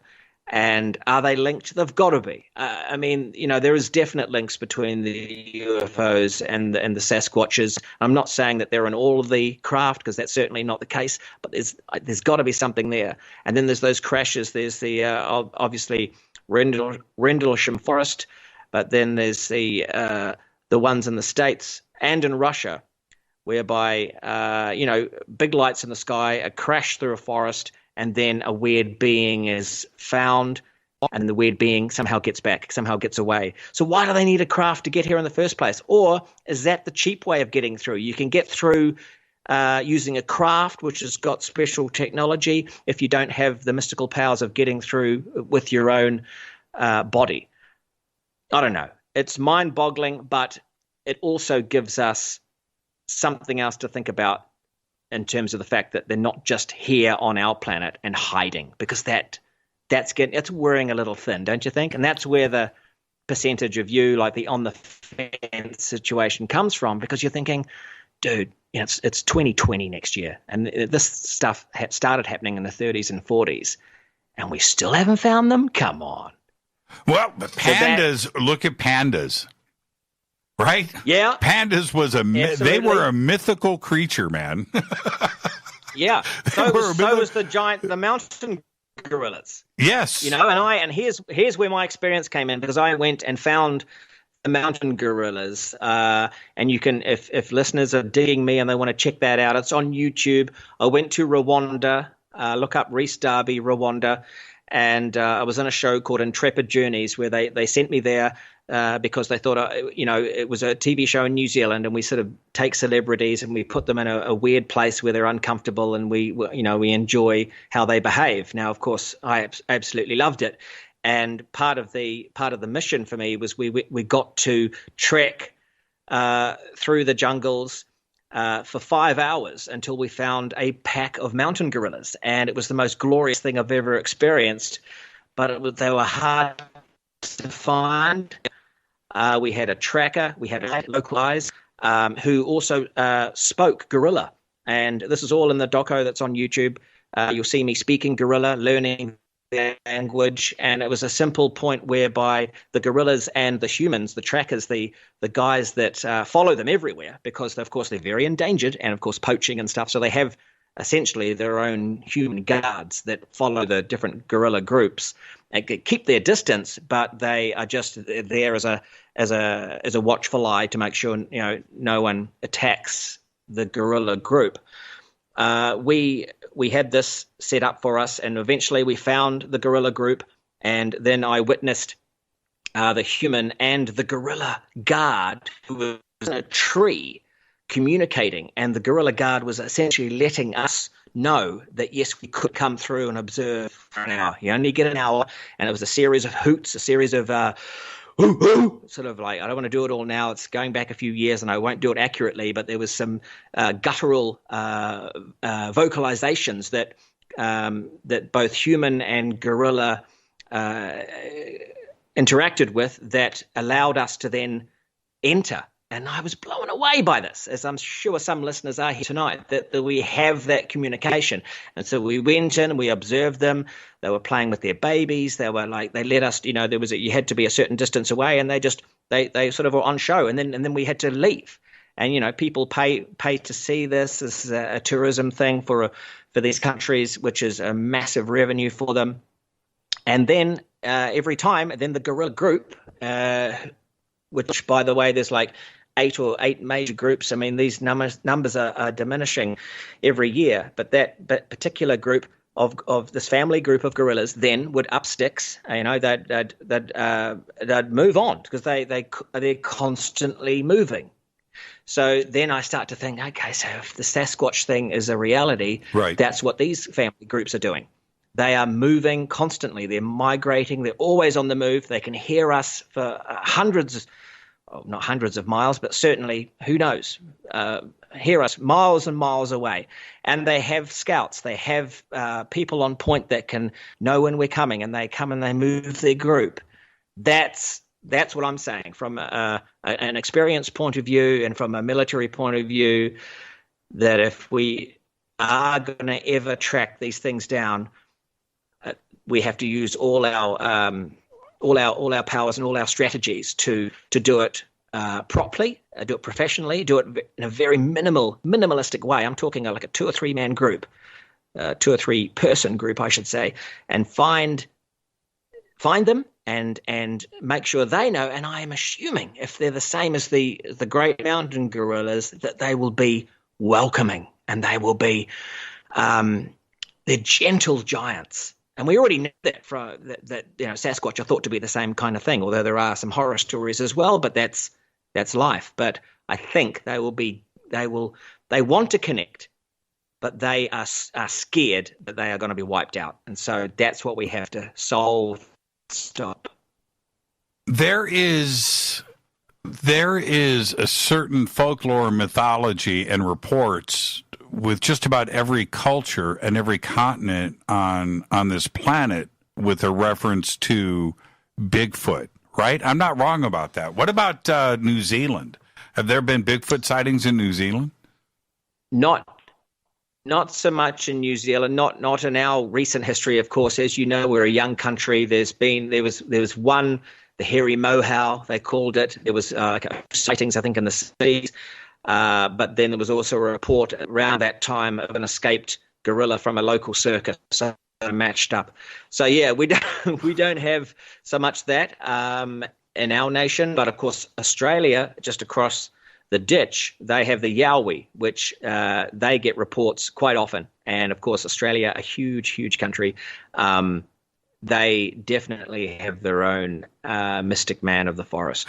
And there has been a lot of reports of lights in the sky, and then you've got this Bigfoot sighting and this correlation between the two. And then we have a case like the Dyatlov Pass incident in Russia, which had all of, certainly people were killed.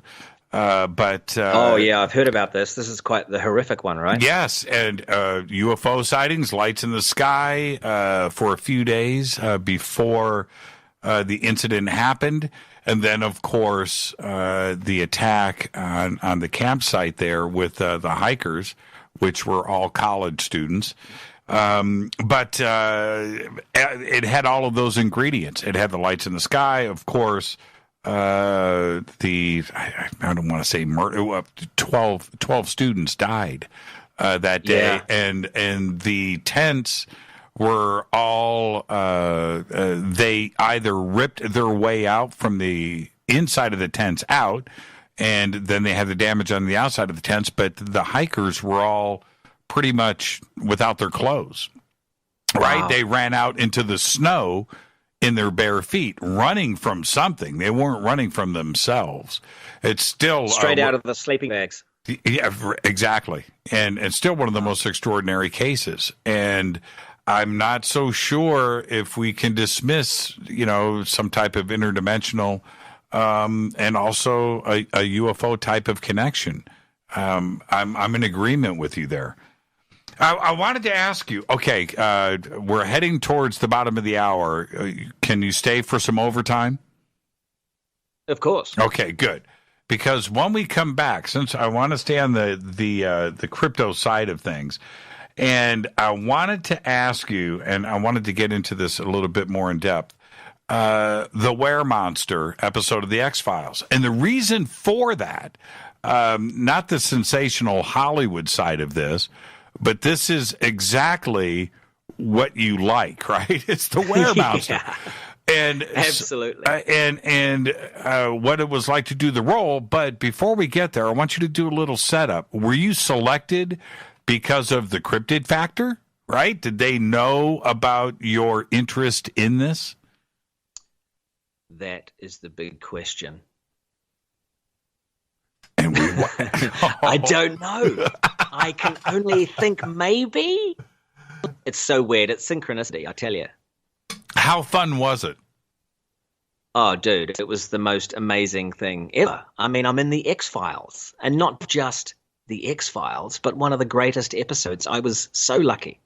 I mean, wow, what an experience. I can only imagine, and part of the setup, because I want to talk about this when we come back, is that the X-Files, just like X-Files 1 and X-Files 2, by the way, but just like Ancient Aliens and its effect on pop culture outside of the UFO community, outside of the crypto community, outside of the conspiracy community, it has exposed the world to these questions. And the X-Files set it up beautifully for those out there that may not talk about it or discuss it or research it. Suddenly they are brought into this information, and the X-Files presented it brilliantly and was hugely successful.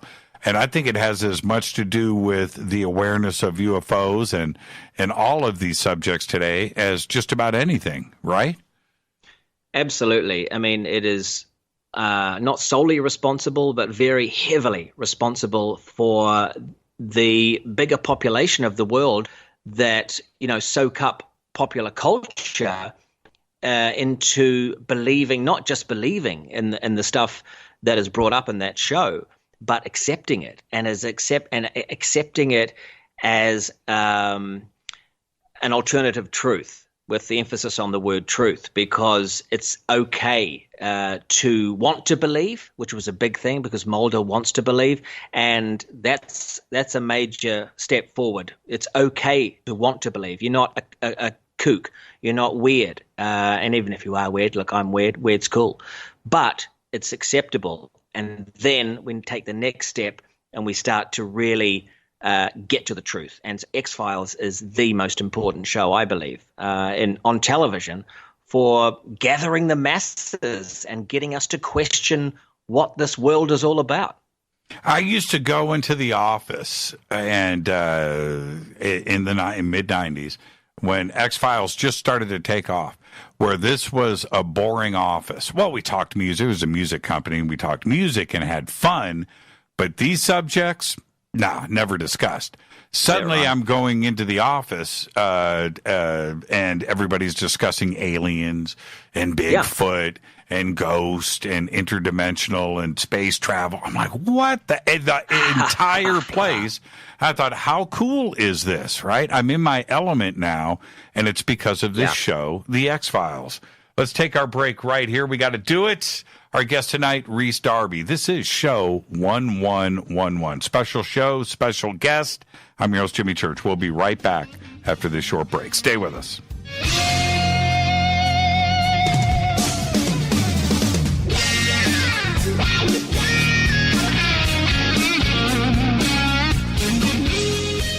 Welcome back. Fade to Black. I'm your host, Jimmy Church. Our guest tonight, Rhys Darby. And right before the break, and I was watching Twitter, yes, and everybody wanted to get questions answered on the X-Files episode. And certainly for everybody, that would be the dream gig. But for me, Rhys, I feel that Chris Carter is in the know.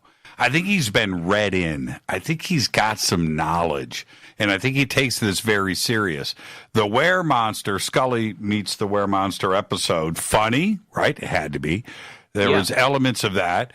But there so much of the knowledge of crypto and werewolves and the Wolfman and this kind of thing was very accurate, and I think he takes it very serious. What was the atmosphere around there? There's the comedy side of it that came through in the episode, and it's great. But there's another part of it where I think they take this very, very serious. What was that like?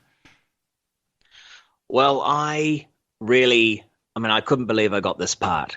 I do a lot of, big auditions, and, most of them I'm inappropriate for, whether it be True Detective or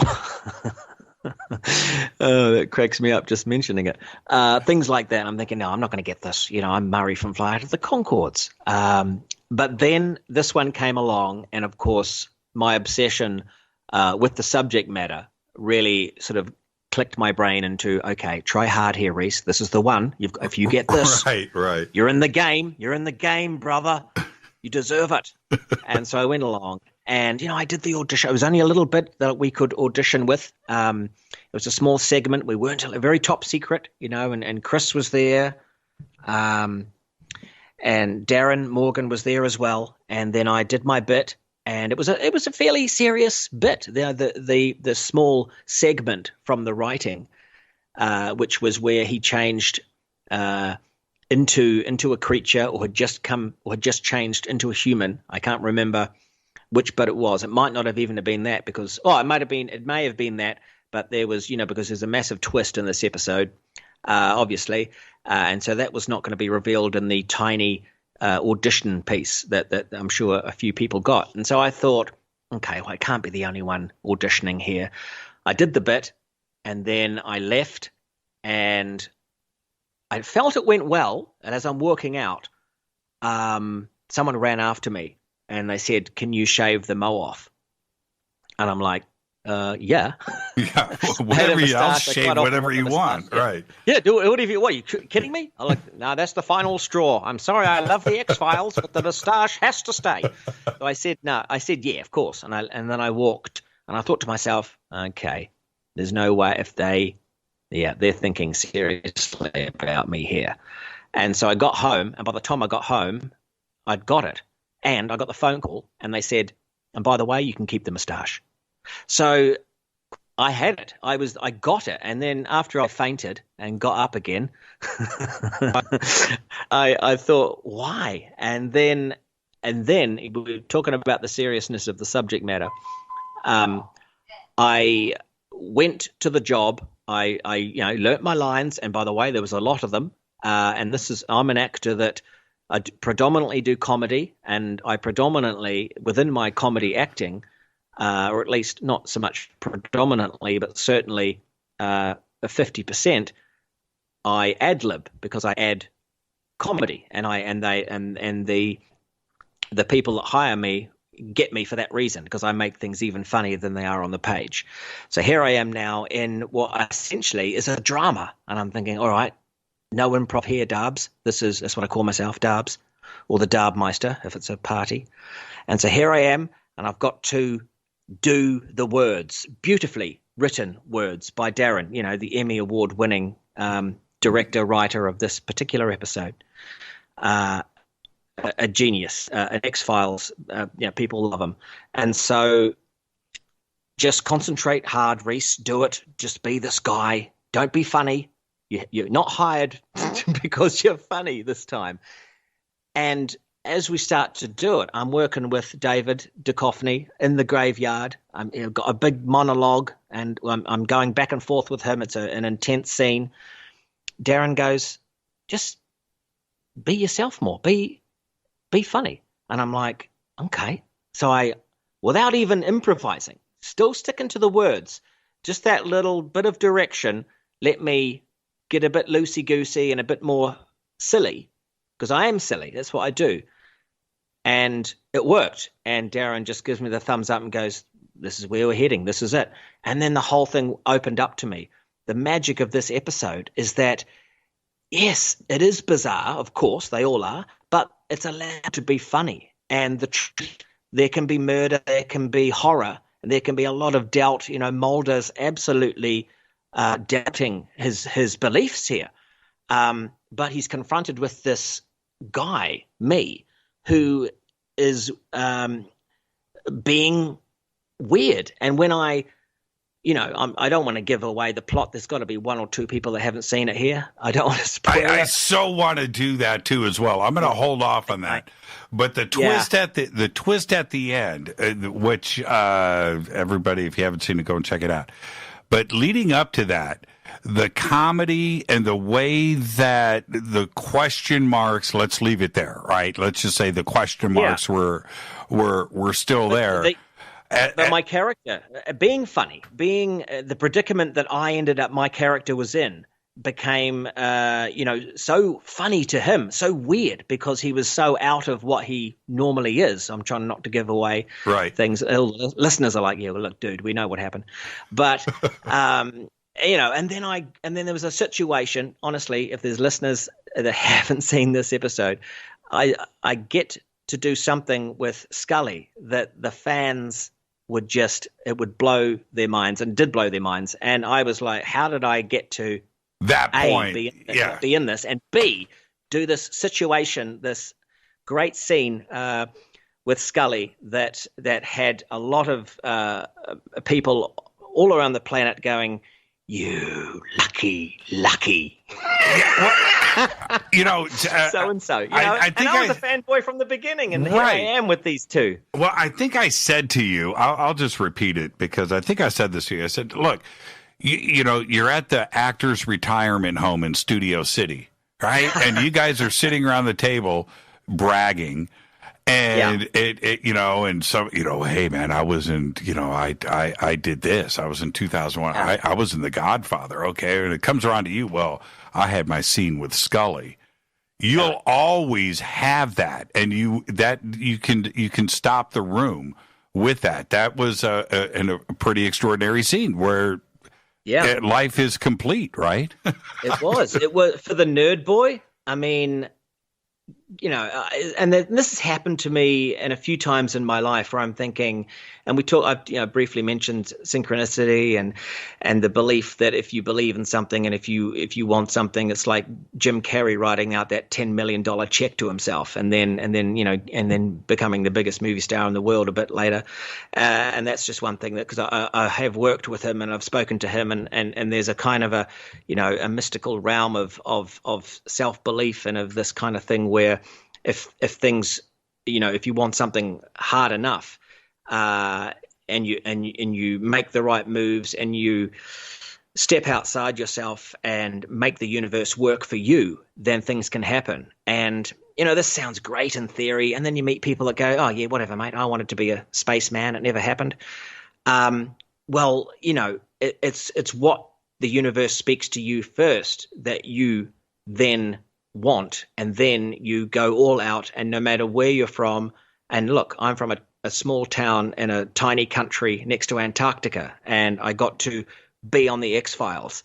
So it's about, I don't know where I'm going with this point, but all I want to say is anything can happen, and that's proof enough that nothing here is as it seems, because that is just not right. But it is so right. I did it.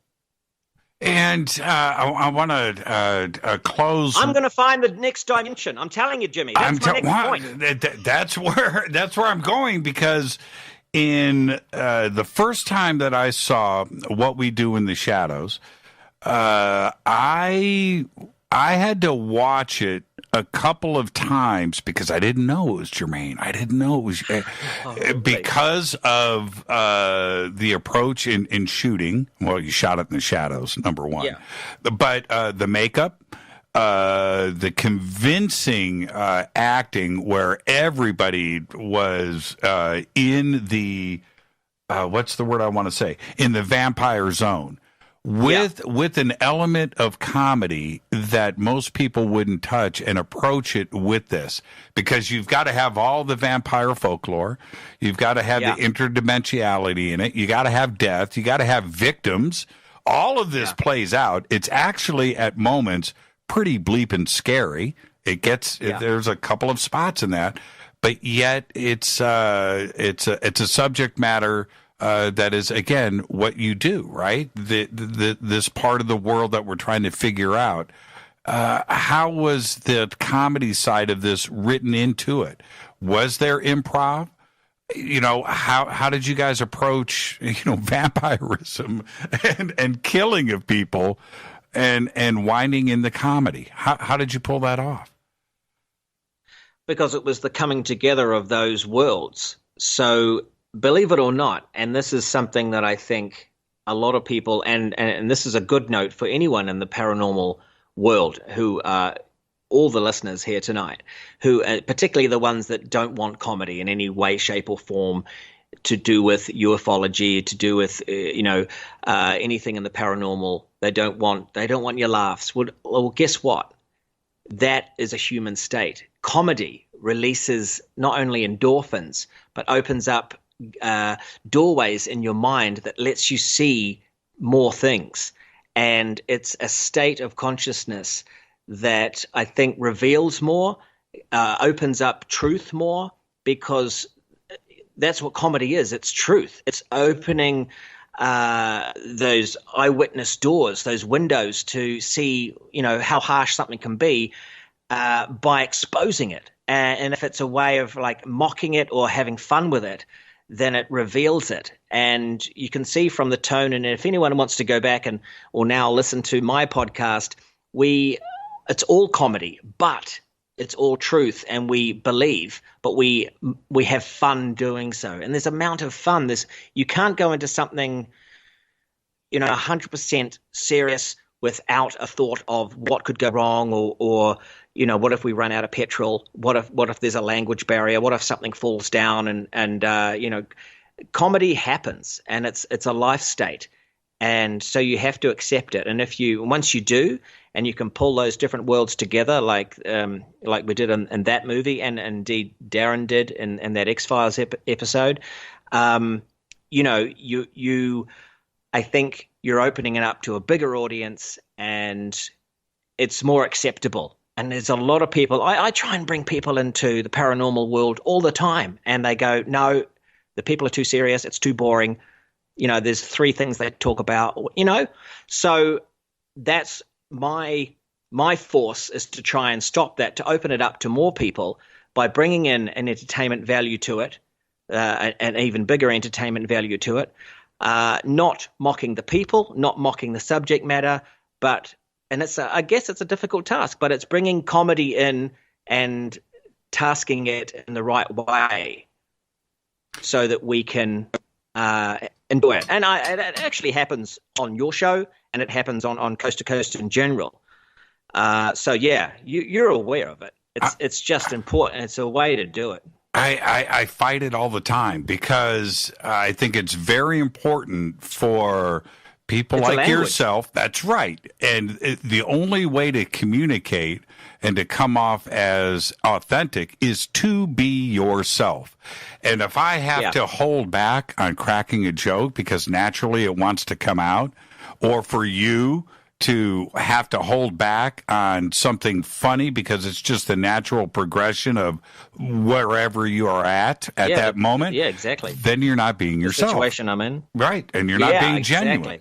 And the audience will know that. And I can't have my frontal lobes blocked with self-censorship. Right? I don't care. I really don't care anymore. I don't even think about it. And look, and at the end of the day, if stuff does go down, if things get really weird and things do arrive and, we're in a massive panic situation or the truth is revealed and we find out that we have to fight something against something, we're going to need humor because it not only is a language, but it's a fighting mechanism that we can force against the darkness. There is darkness in this subject matter. There's a ton of it. Yeah. And right now, with what is going on, I mean, it's UFOs and the mass media right now. Who would have thought that we would have arrived to the point where we are today? Disclosure's the word. Is it something tangible right now for you? Can you feel it? Oh yeah, I can feel it because I'm up there with you. I'm reading it, I'm watching it, I'm feeling it, and I want to be involved, and I want my side of the way I do things to be part of opening doors to let other people in and get them involved as well. And it's a hard task because I have to do it with a certain amount of subtlety, but they know that I'm not loopy. I'm a very grounded individual and a career orientated, but there's more to life than me going and acting in movies and stuff. So that's where it comes from. Is the planet ready? I don't see panic in the streets at this point with all this. I think we are. And I've told this to people recently, and I should end on this because I can hear my wife yelling for Coco and my Nanai's story. But I'm saying, I'm putting it out there, 2020. What a better year. The 2020, perfect vision, the vision. That's the year when we're, it feels like 17, 18, and 19 have been the build-up of this disclosure thing. I would love if 2020 was the one where they went, yep. Okay, we're now going to show you who else has been here or who's been visiting us for millions of years. And I know there's a lot of UFO types who say there's not going to be an open door and there's a dude with feathers that comes out. But I think if it was going to happen, 2020. What do you think is going to happen this Friday? Storm Area 51. Man, we have to briefly mention that. Yeah, we have to. It's 2 days away. Go. It's 2 days away, man. But it's now dissipated into like 2 or 3 different groups. The original guy is now doing a night in Las Vegas with his bands, with these classified bands that he hasn't mentioned. I mean, it's all very secretive. And then the original idea, where people were going to congregate in Rachel, I believe, a town near Area 51. I think people are still going to go there, but I hope they are safe and they take their own accommodation and they don't expect too much and that it's a peaceful gathering. I'm worried, and I know that's why the original guy is sort of ducked out of that idea because it could turn into a fire festival situation. And so now there's another more organized thing happening in Vegas, I think, but given these 2 options, and there might even be a third one, another gathering, I think, somewhere close by as well, near Area 51, that it's kind of split up into these factions.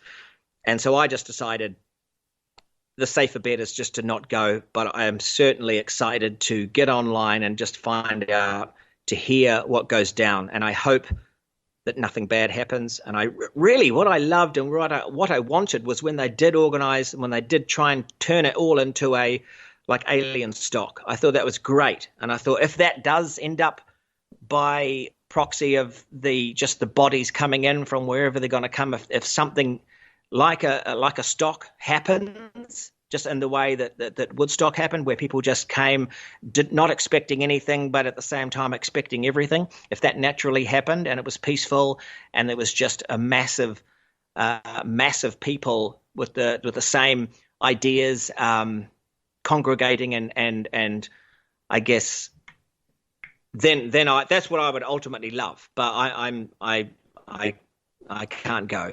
No, so let's just check it out online. Yeah, it's almost like a morbid kind of morose thing to do. We're going to watch this play out online, and with live Facebook feeds to see how this is going to pan out. Something's going to go down.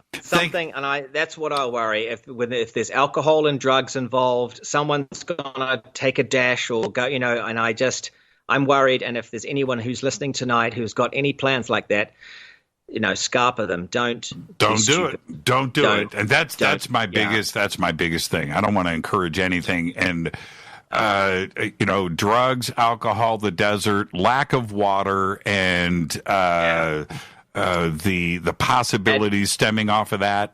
I'm not comfortable with it. I'm just not. Rhys, I want to thank you. I want to thank you for an amazing conversation tonight. I look forward to not only hanging out with you, but getting you back on the show. Where can everybody go and find the Cryptid Factor? They can find that on all the podcast sites like Spotify and the other ones, iTunes. The names escape me. I will be also. Please go back and listen to my back catalog. There's, like I say, there's 10 years of this thing. It became a cryptid itself because the three members are now in 3 different continents in the world. And we try and find each other, but we have these crazy careers that that don't allow us to get together enough. So it's if you can find a recent episode, or if you can find a future one, then well done you. Please photograph it, make sure it's not blurry, and show it to your friends. And in the future, and this is a spoiler, I will be creating a new podcast, Buttons and I. So that is coming out hopefully before Christmas, and that's around the alien UFO world. So that's a little tiny teaser there. I can't wait for it. We were hoping it was going to be done by now. So you're saying you're saying December. Yeah. Thank you so much, Rhys. Enjoy the rest of your evening, and thank your wife and your family for allowing me to steal you away for an evening. What a great conversation tonight. Thank you so much. I think we lost Rhys. Rhys, are you still there? Hello. Yeah, this is technology on live radio, Rhys. You dropped out. But now you can say goodnight. You're back. Okay, thanks everyone. Jimmy, what a pleasure. And can't wait to get together and ramble some more. I want to get on your new podcast, and please tell Buttons I said yo. All right, thank you so much. I will. All right, brother. Rhys Darby. Thank you, Rhys. Rhys Darby. All of Rhys's links are right there at jimmychurchradio.com. And, of course, Rhys Darby on Twitter. We've got everything up right there on Twitter, so you can go and follow Rhys right now. This will conclude episode number 1111. Tomorrow night is open lines all night long. It's going to be a great show tomorrow night. Obviously, Friday is September 20th with the Storm Area 51 event that will be playing out on Friday. I don't know if we're going to do an emergency live broadcast on Friday night. We'll see how things go Friday morning, and if necessary, we'll break in live on the network and do a live broadcast on Friday night. With that, I am going to get out of here. I will hang out with all of you tomorrow night. Live lines, open lines all night long, because it's Thursday night. It is Fader night. Thank you, Rhys Darby. Fade to Black's executive producer is Rita Camurian. Show is produced by Hilton J. Palm, Renee, Dennis, and Bob. Announcers are Steve Harder, Gene Vitoa, Mark D. Kovar. Webmaster is Drew the Geek. Music, Doug Aldrich. Intro, Spaceboy. SpaceboyMusic.com. Fade to Black is produced by KJCR for the Game Changer Network. Syndication is KGRA, The Planet. This broadcast is only copyrighted 2019 by Fade to Black and the Game Changer Network. It cannot be rebroadcast, downloaded, copied, or used anywhere in the known universe without written permission from Fade to Black or the Game Changer Network. I'm your host, Jimmy Church. I'll see everybody tomorrow night. Until then, be safe. Go Beckley Teppy.